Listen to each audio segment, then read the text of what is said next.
다목자리 나시기 토롱시 마풍파나 토롱시기 니용 니디기 마뚱이나 에코이 토랑이나 보다 아코이 토롱시 신비네나가 간다도 비네나가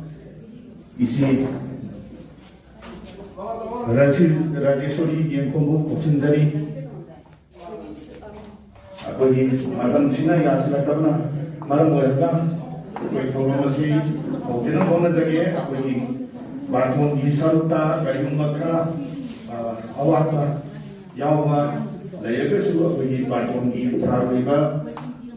सेकिए अमा बुमोरो कहीं मुहां पर लेकर शुरू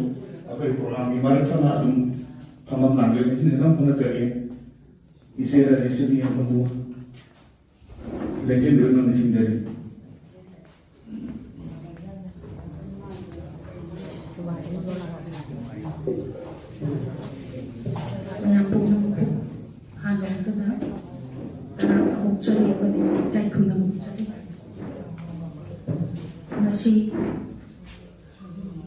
Kangleipak thagoina thagona jatuna yai paraba pham ne ki tang taramanga lisingani ge han babakta da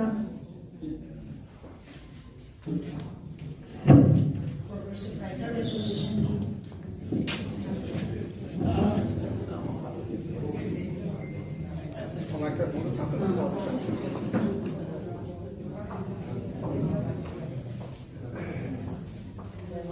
Pita's attention kita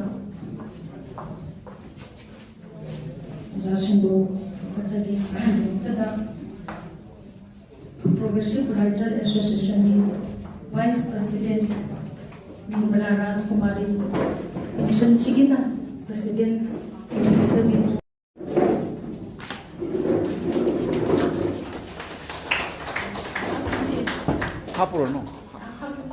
하프로는 게임을 안 하면 야 कोई थंडो को रिकॉर्डिंग तो उधर फर्क है सजती है मथंगा इंटरनेट नजरिबा सॉल्व मन श्री मोमेंटम Kiran Kumar convener Manipuri language advisory board Sahitya Akademi chief guest होना अथोइबा लिंगिरबा तुंगना dais talented पिरनबा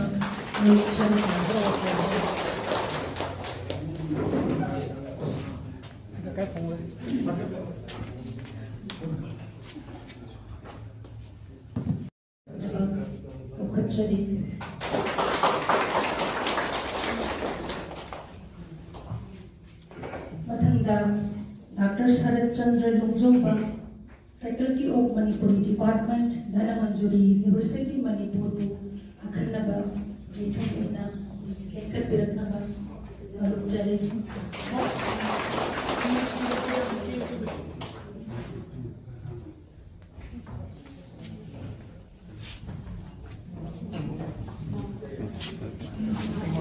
clipping tharo ko photo karga oh iya matanda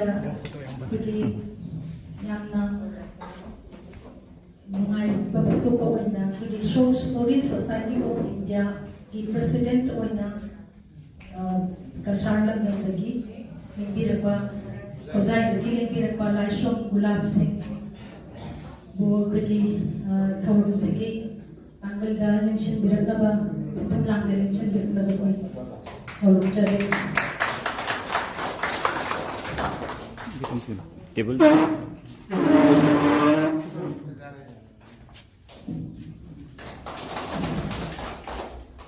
matanda di dari segi maranda wangan ambi Dr. Wahid Kumari, Associate Professor Manipuri Department, Manipuri University, Lampak election biraknaba Holujare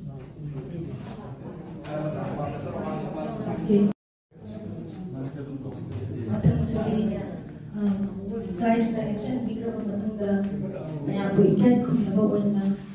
yamna nushina lenya na mamamdan zamayan binaba betul macam kami laba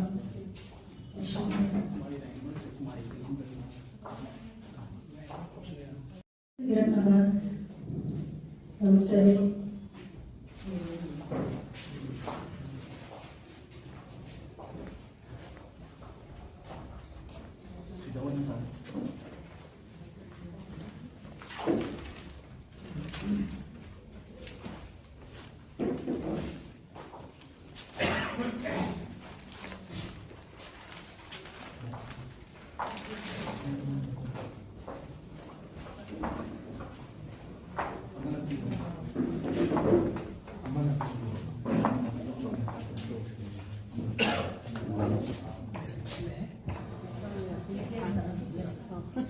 lamdi am sin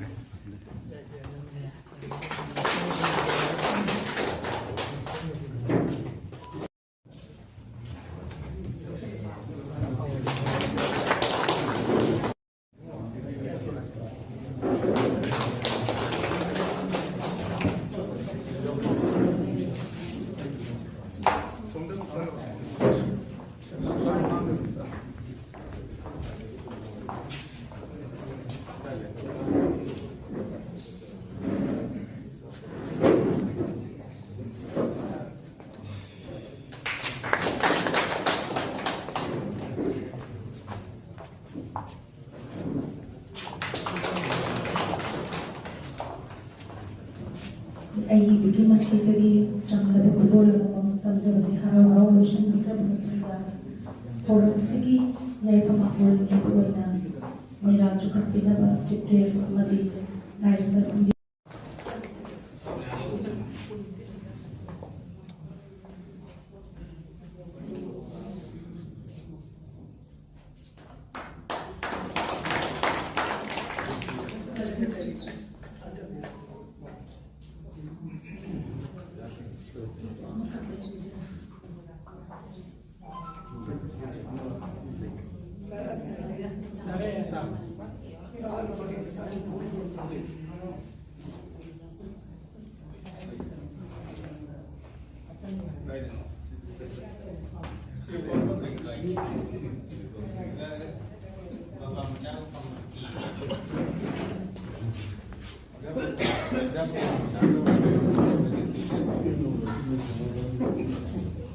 Saya juga pikirkan betul. Jika jadi dokter, kami sangat lomba. Assistant Professor Manipur Department Manipur University, Member of Progressive Writer Association Manipur. Lebih juga mereka address tentang terang-terang, lebih nawain dan lebih dan dapat konsep jadi.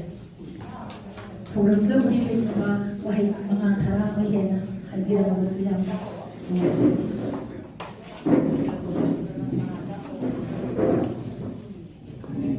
Nasi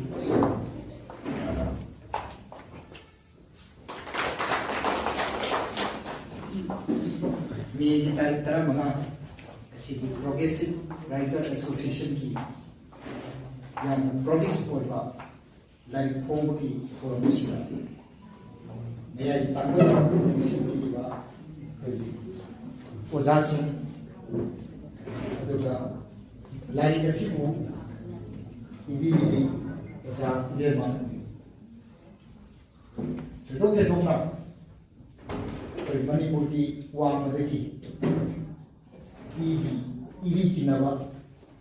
ay silinaw yang besi sirigi lamdaki kay lap lang ay walay pumulit formasi sa pagkakayari ay wakanda lagi lagi ba silinaw sing Progressive Writer Association di sigumba lagi yaw da bayadi Manipur di bang da mutta Manipuri loan da mutta hai di koi say mati ko mata wala so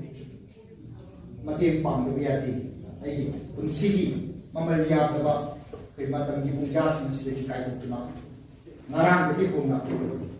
tumba sa masih na jut nasi jut hostel asida hi yari kana imalom chokat na ba imalom ki lai puri form se ai khoi na thongna pi dana thongna ni ke do pi dana kana na pi u ni hai ki pandam da iram da asida ire kai asida phal beol asum manipuris sai ana thot bapam sing se lai sing kendo na apa bapam de ki awa ko ya khan sing se kai da ta koi na Progressive Writer Association di mai kai di yam ge na nungai ungok pada karam bo party na ko nungai ungok kan harau te yam na ok jeri hai se Progressive Writer Association di mai kai di eham bahut sinjaraga harau te yam ok jeri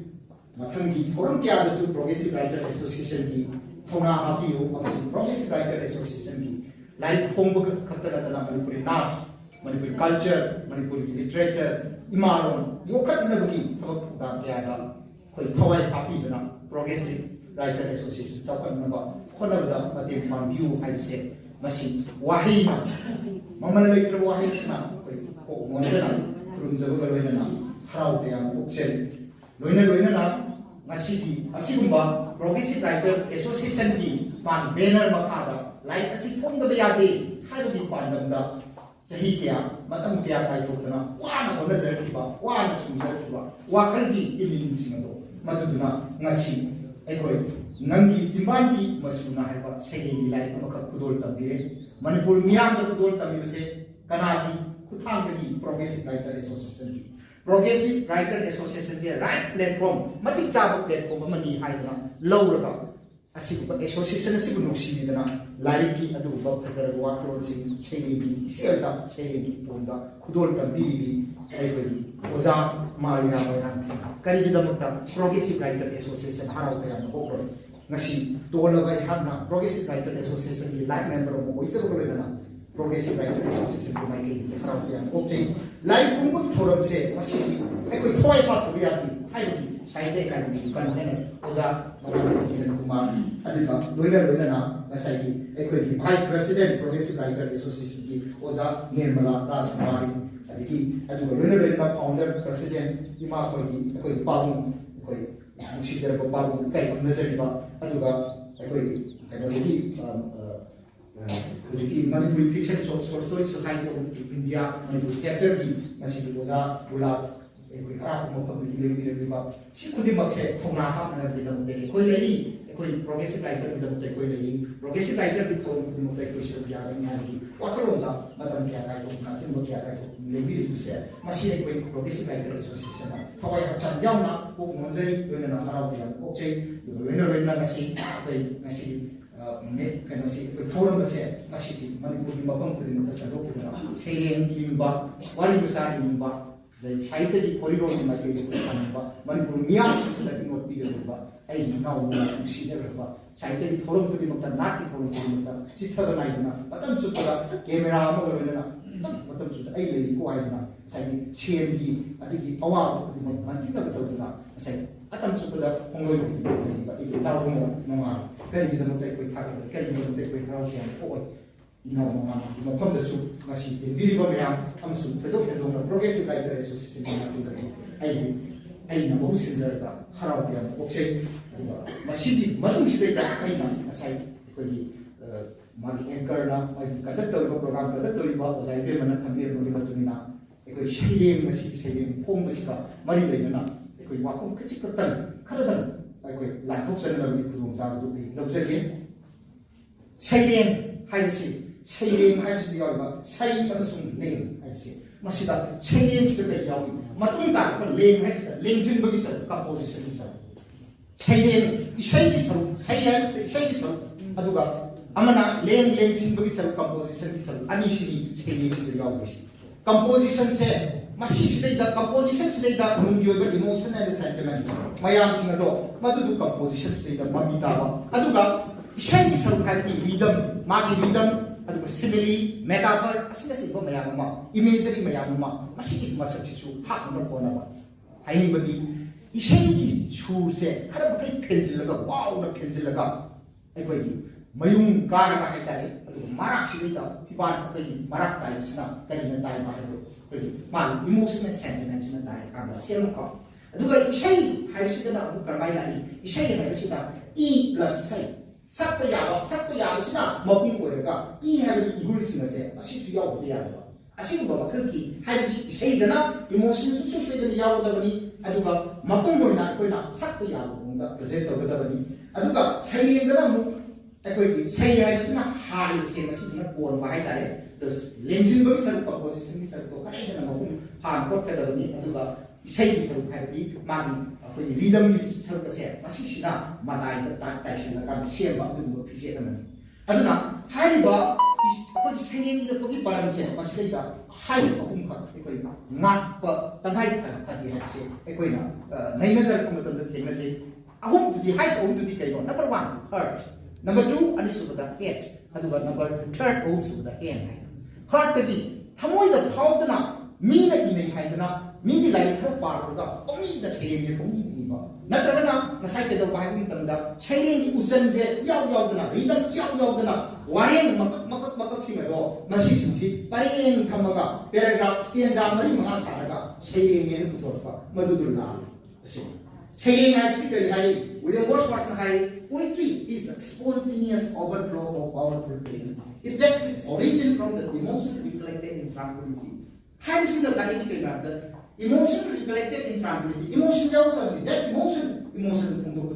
emotion should be recollected in tranquility. As if the grand problem saying. Adudani heart of how the Mamina saying we are Imaleba Mushi, Imaleba the Mutamana Caesar Kaya, Ire put the say, Mamma the norm the Waffen Mamma Mushi, Hare was in Bangladesh for you saying saying when I directed the time, come with you for that. Come with the ease of the time. That overflow of powerful feeling. Right to no heart to aduga muke dore hai ko tanda heart ni akan de do krai de lagani head ko piyo ko madi miya de presentable ko bra mase sum thok ya bra jabra fibra karam munda ko ko hai sel sige hai se ki da ka aduna head ko de intelligence kan da aduga muke dore kani aroi ko tutta ta kadar masi se abhinuputana kari harami indian critic apo critic abhinuputana kari harami harami masi se pratibha Vyutpati and Abhyas Pratibha, genius power. Genius having gifted power, inborn quality. Inborn quality, you have to say it. Aina, Karikumbakara, why crap, consider Kennedy Karikumber, what a port to those staying with Yaro, Madhuri Kaira. A simple saying among the spirit of the lack I had to die. Aside heart, Hamoy had to me. Hamoy had to carry higher. Abinu to carry higher. Man, Harry, must be heart, Hamoy. And the next button together, intelligence, but not carry higher, Vyutpati, knowledge. Knowledge. Ahunda, meaning Ahunda. Sadar times why Papa people are turning. Aduga, the care times why he said that people are turning. Then there times why he knew you were the total partner. Are the whom see you to see why seven homes to the position. Say to them when I have that, if the sun had come from sun doesn't know, sun has been for protected. Makomari Pan Sam may have said, I know why he abandoned your art. I did subject to the Adikamo, Sanjina Ramana, Sadaki, idiomatic phrase, idiom orientation, Chan had upon by one to know, the characters will be. Adubam, next what comes down, Sadakuna, Makomatan, Tanzania, Jana, Arta, Adukuna, Kalikorni, Bengiaka, or Dhonier Kalikorni. Haiba or Alice Kalko, Anika, Sajari, Yemu of the Salad, me and you high meeting as a meetings to the Yakuna, aside Madam Kai, me and you. High meetings to the Yakuna, the Canada, the young meetings in the Laga, a right up but the Equina, Udam Guardian program. A point of Kai. And the thing, Lakia can be done, that was in the Equina, Major Kai company, Aduga, Maki, Maban, Wahidi, Quid Masak, Mabani, Masak Kai, Mazuki Arta, Wahidi, Atabi, Arta, Anto, the base of the Adam Kai, a young and a Kai, and Lowy. I don't know,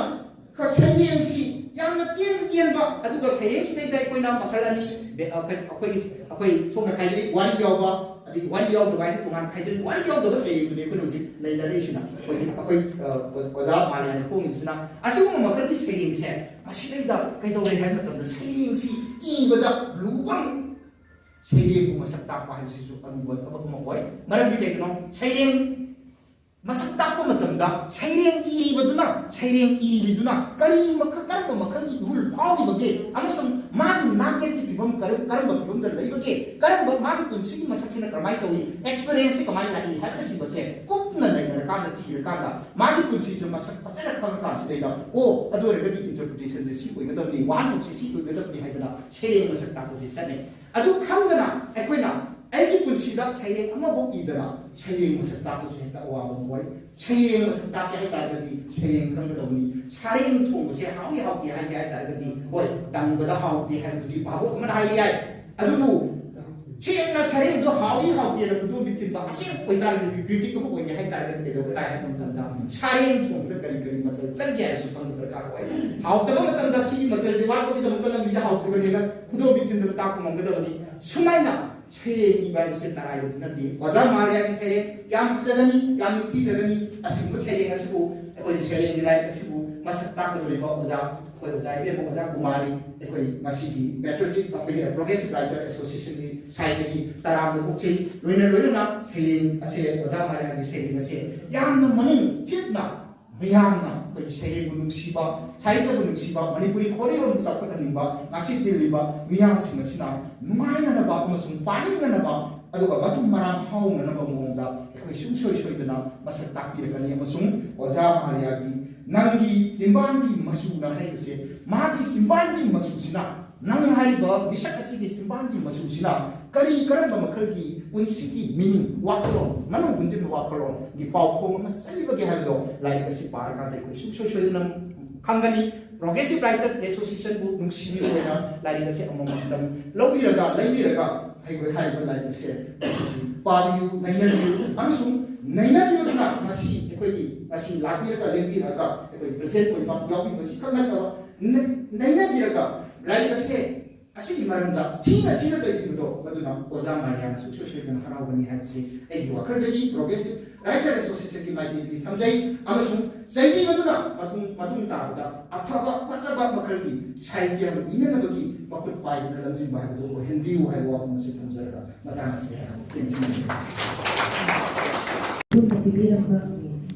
mungkin ini kerja. Thank you. Matang siya ba ay natasa ba ng tama pa suba dahil po hindi na natasa.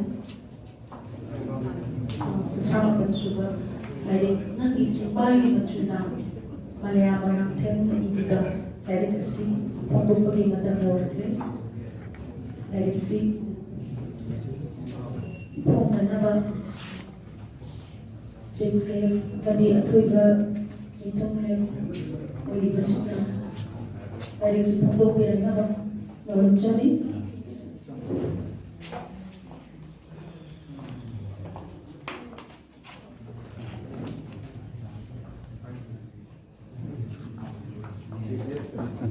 kita ngaduk di kandang.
Malaya MOIRANGTHEM iba Nanggi Chinbalgi Machuna hai lo shering dari si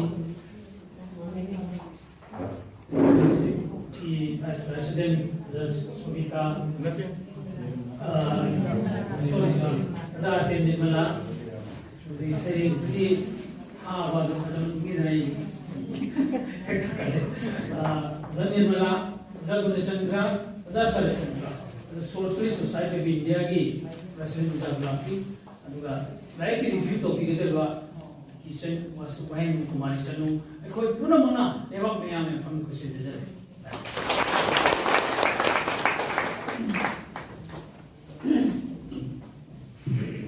Yang mengaji jam, tentang bayang dan korang mengaji bah, ini warna. Kerana bayang bima pada tadi dapat mesin jadi. Di uhaning ba? Lore. Kastor.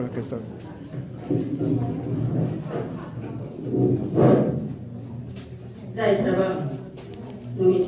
ngasih kita orang mai tanggung dalam cimbirba, ikai kumna pada matik cara ba, chief guest, president, guest owner amati, special guest owner,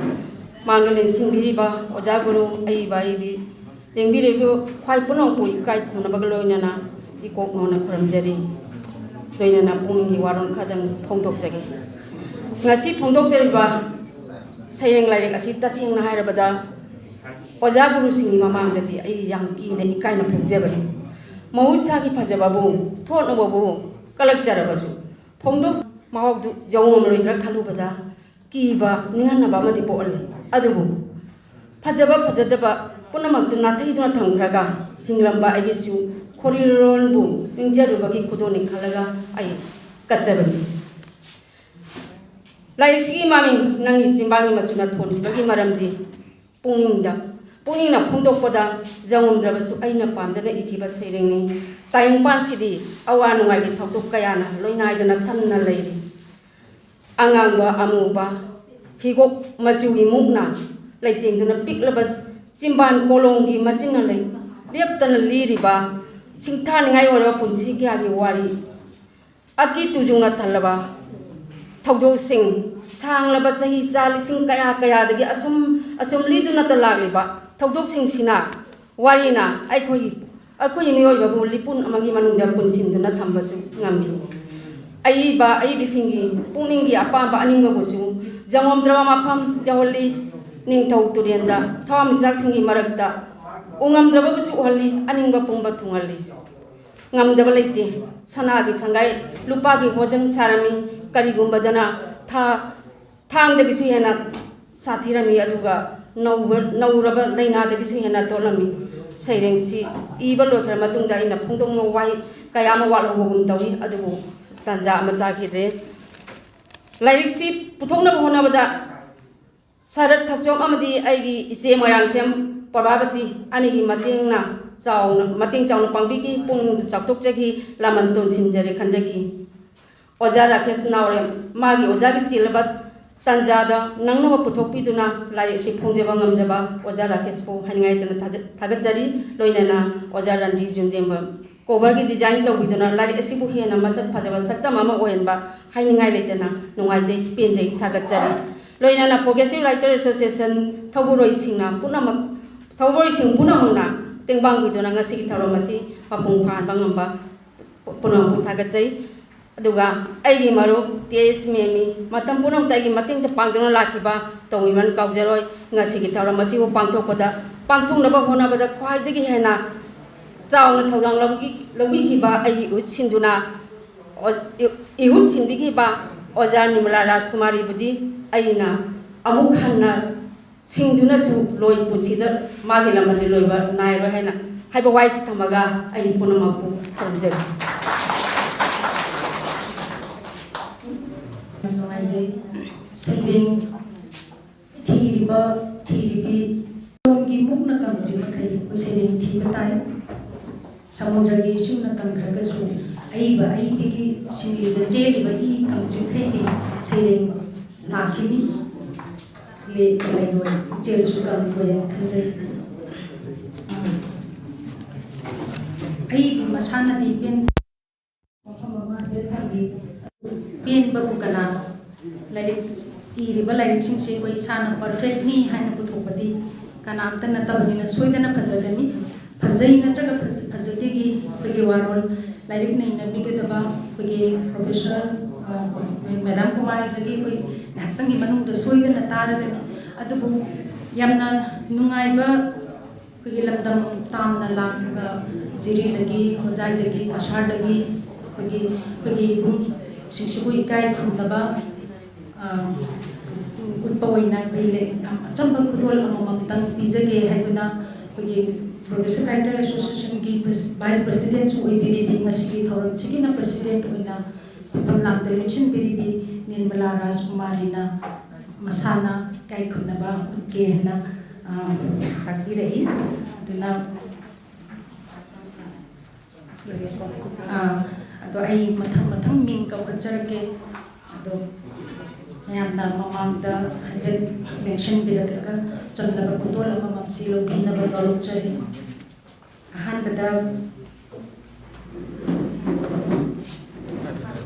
hanbada Manipur Short Story Society India gi President oina thobu biriba kai kunazariba Kaishom Gulab Singh Kozai dagi mention birakna ba hangachari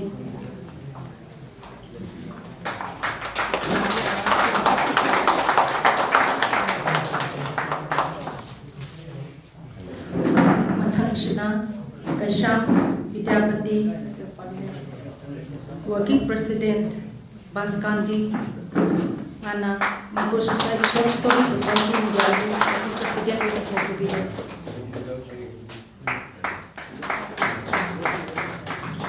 Mathangda Kui Mayambu online da Matam Sangna Saireng Wareng Pahan Bituna Mayambu entertain Tobiramba Kogi Nungshi Jaraba Oza Sarat Pokchong General Secretary Manipur Short Story Society Jiri Babu mentioned in the mention Jari.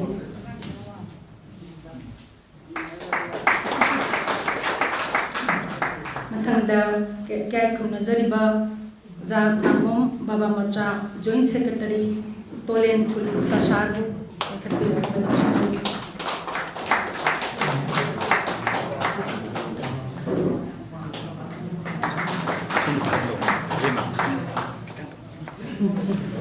Mathangda Kai Kunazariba Oza Thangjam Chauren Singh Kozai Dagi Treasurer Wena Manipur Short Stories Society of India Treasurer and Kobuga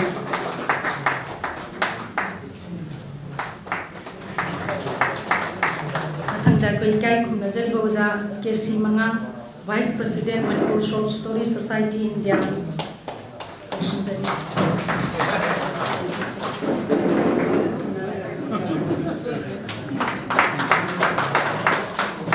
Jari Melaras Kumari Mayang Dibut Cintuna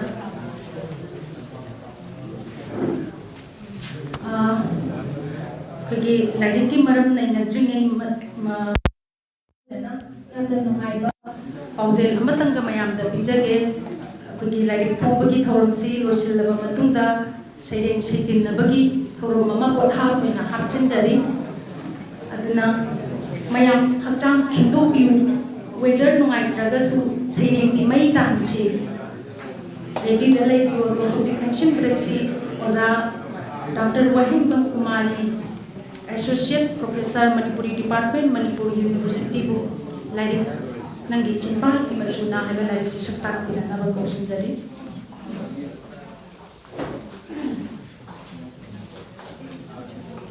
Nabutsari ngasi Progressive Writer Association gi Banner Makada Utopiriba Sigi Toram Sigina Athoiba Mithung Oibiriba Nomaitemgi Tamukiran Kumar Loina Pampam Langda Linsin Biriba Iramdam Miyangi Apun Bakurzai Lu Ima Kolgi Founder President Pabungarki Gunachandra Loina TM College of Arts Ki Ozawina Kaibiriba Oza Sarachandra Lungzomba Kai Kunabutsari Loinana Manipuri Short Story Society India gi Hausi President Wina to Biriba Pabong Pabong Sikai Kunabutsari Loina Nangasi Tormasibu Preside to Biribi Progressive Writer Association ki Vice President oina Laibiribi Oza Nirmala Rajkumari Oza ki mafam dusikai kumda butchari doina na mang the lengsin biriba tudokna ikai kumda zariba Marak maikai dagi kasar lamdam dagi lengbirakpa nusizaraba ai bai bising loina na koi ki Progressive Writer Association asigi hana ki President oibiramba kai kumda zariba Oza Salam Tomba Lemrol Projeko Lekol ki huji President oina thau pubiribi Oza Ketrimium Subadani Vice President ki thau pubiribi Oza Songkam Subadani maru oiba member mayam ama lengsin-dana leibire aina punamakki ming pandana mayam punamakki mafamda amamam ta oina ming pandana kai khumda utnanabagi kudong sabadu lejadragasu subsinna asigi thoram asibu mapung phahanbigani haidana lengbirahiba kwai punamakki mafamda ikai khumnaba utsari Aingonda sinabirakpa thaudangi matung inna aina Oza Moirangthem Malaya ki larik asi hanana pajaruraba ma oina aingonda paujaba mapum khradang khwaitara gi mapamda thamjaningi masida aihakna thamjagadoriba wapamsi larik si hanana pajaruba ma oina aingonda phaurakpa khradu thamjabagi watani Masina larik sigi nainabagi larik sida yauriba singsibu sabheksana masak takpagi aroiba pungpham aroiba wahai matiksana aihakna mamal leppa haibadudi oitokhtaba amani pabiriba lengsin biriba khwai taragi khutasu larik si leibirabanina adom adongi thamoida phawbiriba wakhalda pokpiba singdu adum haibiba matamda phongdokbiba matamda larik sigi mamal adum oiragadobani larik sigi nainabagi larik sigi masak ama mafam ama adum oiragadobani haibo wafam simasu khwai tarana hena khangbibaduni masigi thoram sidadi aikoi gi mayai tangbalda lengsin biriba oza singi maraktagi hojik su local paper singi kalam news oina sang naina amadi marakta article sing happy dona bo review to birakpa maru oiba sahitya gi wapam kaya thambirakpa Oza ani ni ai koi gilakta hujik lengsin dana leibiri basi Oza ke Gunachandra amadi koi Oza Sarachandra Longjomba Oza ani na ngasi gi thoram sigi oina di direct si hana su pabiramani haibagi thajaba su leijai horen Oza singi wapam thambirakpa matamdasu aku powarol thambiraklagani haina khanjai aina ngasi phungdoksariba larik se umtang phaaga yengjaba matamda Oza ke Gunachandra gi su Oza Nirmala Rajkumari gi su Oza Longjomba gi su wamang yanbagi wapam sing yauri adubu aibina aingonda khusin nabirakpa matamdadi hairiba wamang yanbagi wapam sing asi aingonda pirakpa rough oiba hairtai larik sidadi madu thambiraktabani maram aduna ikai kunazariba Oza anina yengbiba midyeng ubiriba midyeng duga aina thamjagadoriba wapam singsika khajitang mot khenarakpa yaurokpa yai matang kharada mot manabana chingbasu yaurokpa yai masi aikoi isa gi lanai goiba midyengdagi aikoi da uzariba midyeng jengjariba midyeng padam dudagi lauraga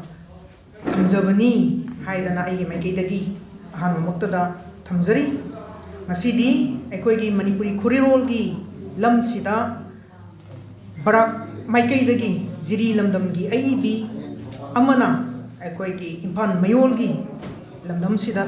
lengbiraktana youth hostel gi sumba auditorium masa sida larik phongdoktana Manipuri Khurirol gi taibung sida larik masing amaga su hena hapsan bibagi adugumba harau tayamjaba nungaiba phongdoksaba namit aduni lengsin biribo jaguru singna aikoi short story society India gi member mayam amasu yaubiri Oza sigi maramda hena kupna